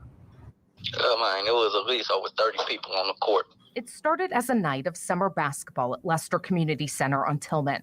It was just before 9:30 Monday night when a witness told us two people started arguing in the parking lot. Then, before you know it, they pulled out the guns and started shooting. They fired shots back and forth. So it was at least, I would say, about 20 gunshots. The gunfire a few feet from the basketball court. Everybody stopped playing ball. Everybody started running. Police say they got to the scene minutes later and found numerous spent shell casings in the parking lot, but no one was hurt. Officers say they're searching for the shooters, possibly in a four-door Benz and the other in a silver Infiniti. It's like, wow, you can't even go to the basketball court in good community center to play ball without people shooting. You know, so it's crazy. A sentiment many feel as we're now officially in summer break. Children and families looking for something fun and safe to do, which Memphis native Jerome Marion says is hard to find. I don't think it's enough for them to do, and we don't have enough to do. You tend to do other things, whether it's in mischief. He'd like to see the city expand programs that interest youth, while others demand. They got fucking a Oh my trillion gosh. programs. There's a trillion programs. Those guys were down there while people were practicing for a tournament that was probably part of a fucking program. And they started, they got into an argument. They're grown men in their 30s. That's true. Yeah, that's true. They're not children. These are grown men, and they do it's a lot of drug dealing going on. Even sober on sugar, they need mentors. They need role models. Yeah, these some grown ass men. They too old for the programs. Wow. I mean, just the fact that like this guy says that, like even let's just say he's talking about, let's just say it's teens. The fact that black teens, if they don't have anything to, like, I'm talking about immersed, they gotta be submerged, no pun intended, in activity. Saturated. Be saturated in activity. It's so much to do in Memphis. It's plenty to do in Memphis. If you don't fucking like drown them in activity, they are going to kill each other. That is embarrassing. Native Jerome Marion says it's hard to find. I don't think it's enough for them to do, and we don't have enough to do. You tend to do other things, whether it's in mischief. He'd like to see the city expand programs that interest youth, while others demand more security at community centers and parks. And I think they need to upgrade their security. MPD didn't answer our emails. Is that your cousin, Brown Sugar? I already knew you gonna say something. I'm just saying, man, you need to He update said that security. Yeah. Security. Parks. And if And you I think they drive need to around those upgrade their neighborhoods, security. MPD. and if you drive around those neighborhoods, they're full of trash everywhere. Trash, graffiti, so they don't have anything to do. Okay. Centers and parks. And I think they need to upgrade their security. MPD didn't answer our emails about how it would respond to Monday's violence. In May, the department did say it launched a Safe Summer initiative, and they take steps like focusing on community programs for youth and boosting their presence where frequent shootings occur. Today, the district attorney says he's aware of those efforts and of Monday's shooting at Leicester. We're going to sort of follow the lead of law enforcement when it comes to that. He don't care, damn. So that witness tells me that he doesn't plan on going back to Leicester anytime soon. And their website, it says that they close at 8 p.m. So we asked the mayor's office what security is like after hours, if it falls on MPD. They told us they do not comment on ongoing investigations. Reporting live in downtown Memphis tonight, Jessica And Gortler. look at that white guy just running. He just running. He don't know. He's doing something. Reporting live in downtown Memphis. You don't need a gazillion activities every second of the day to fucking Tonight, Jessica Gortler, WRE. These fucking people. But this clearly understands why they always, in some places back in the day, they didn't allow a large gathering of sons. They didn't allow them to have any arms. They had to be in the house by sundown. It all makes sense, doesn't it? Yeah, it does. It's a law. Memphis has a law that four or more people cannot gather together. And look at this. Look at this. Look at this shit right here. 81 vehicles broken into overnight in South Haven, leaving the owners angry, frustrated, and looking for answers. So even when they're not killing you, they're just fucking making your life a living hell. You come out in your cars. Listen, if any of us wakes up in the morning, we go out to our car and the window's busted and the fucking ignition is all fucked with and the goddamn radio's gone and shit's all trifled through and your fucking glove compartment's all open and your center console's popped up and all your fucking loose change is gone and shit bags in the back is missing. If you come out to that in the fucking morning while you about to go to fucking work, that ruins your fucking I had day, that happen man. to me in Memphis. Thank God I left my door unlocked so they won't bust my windows. They did this shit to 81 people in one night. One crew. This is probably one crew that did this. 81 vehicles broken into overnight in South Haven, leaving the owners angry, frustrated, and looking for answers. Good afternoon, and thanks for joining us for News Channel 3 at 5. I'm Greg Hurst. Hi, I'm Stephanie Skurlock. The burglars hit several different parking lots, and as WREG's April Thompson reports, some of the break-ins happened in a place where people are already dealing with a lot. The parking lot of Baptist DeSoto Hospital, the latest place where thieves targeted vehicles. One viewer calling WREG with reports that dozens of cars were broken into around 11 o'clock Monday night. South Haven police put out a news release Tuesday afternoon saying 35 vehicles had been burglarized in the Baptist DeSoto Hospital parking lot overnight. If I get out of my car, I think about it. Because you don't know where it's coming to. But crime everywhere.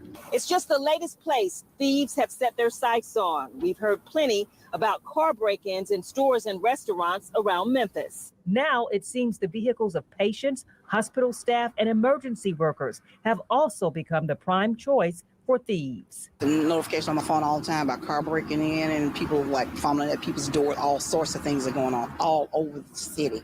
Many are wondering how it happens, since places like hospitals have roaming security vehicles. One source tells us about 15 to 20 kids were behind the break-ins, and they were all over the lot last night. In a statement, Baptist Hospital tells us we take every precaution to minimize and deter theft. As further precaution, our security team will be increasing campus security with regular security patrols, gated lots, well-lit areas, and license plate reader cameras. And it's not just the hospitals.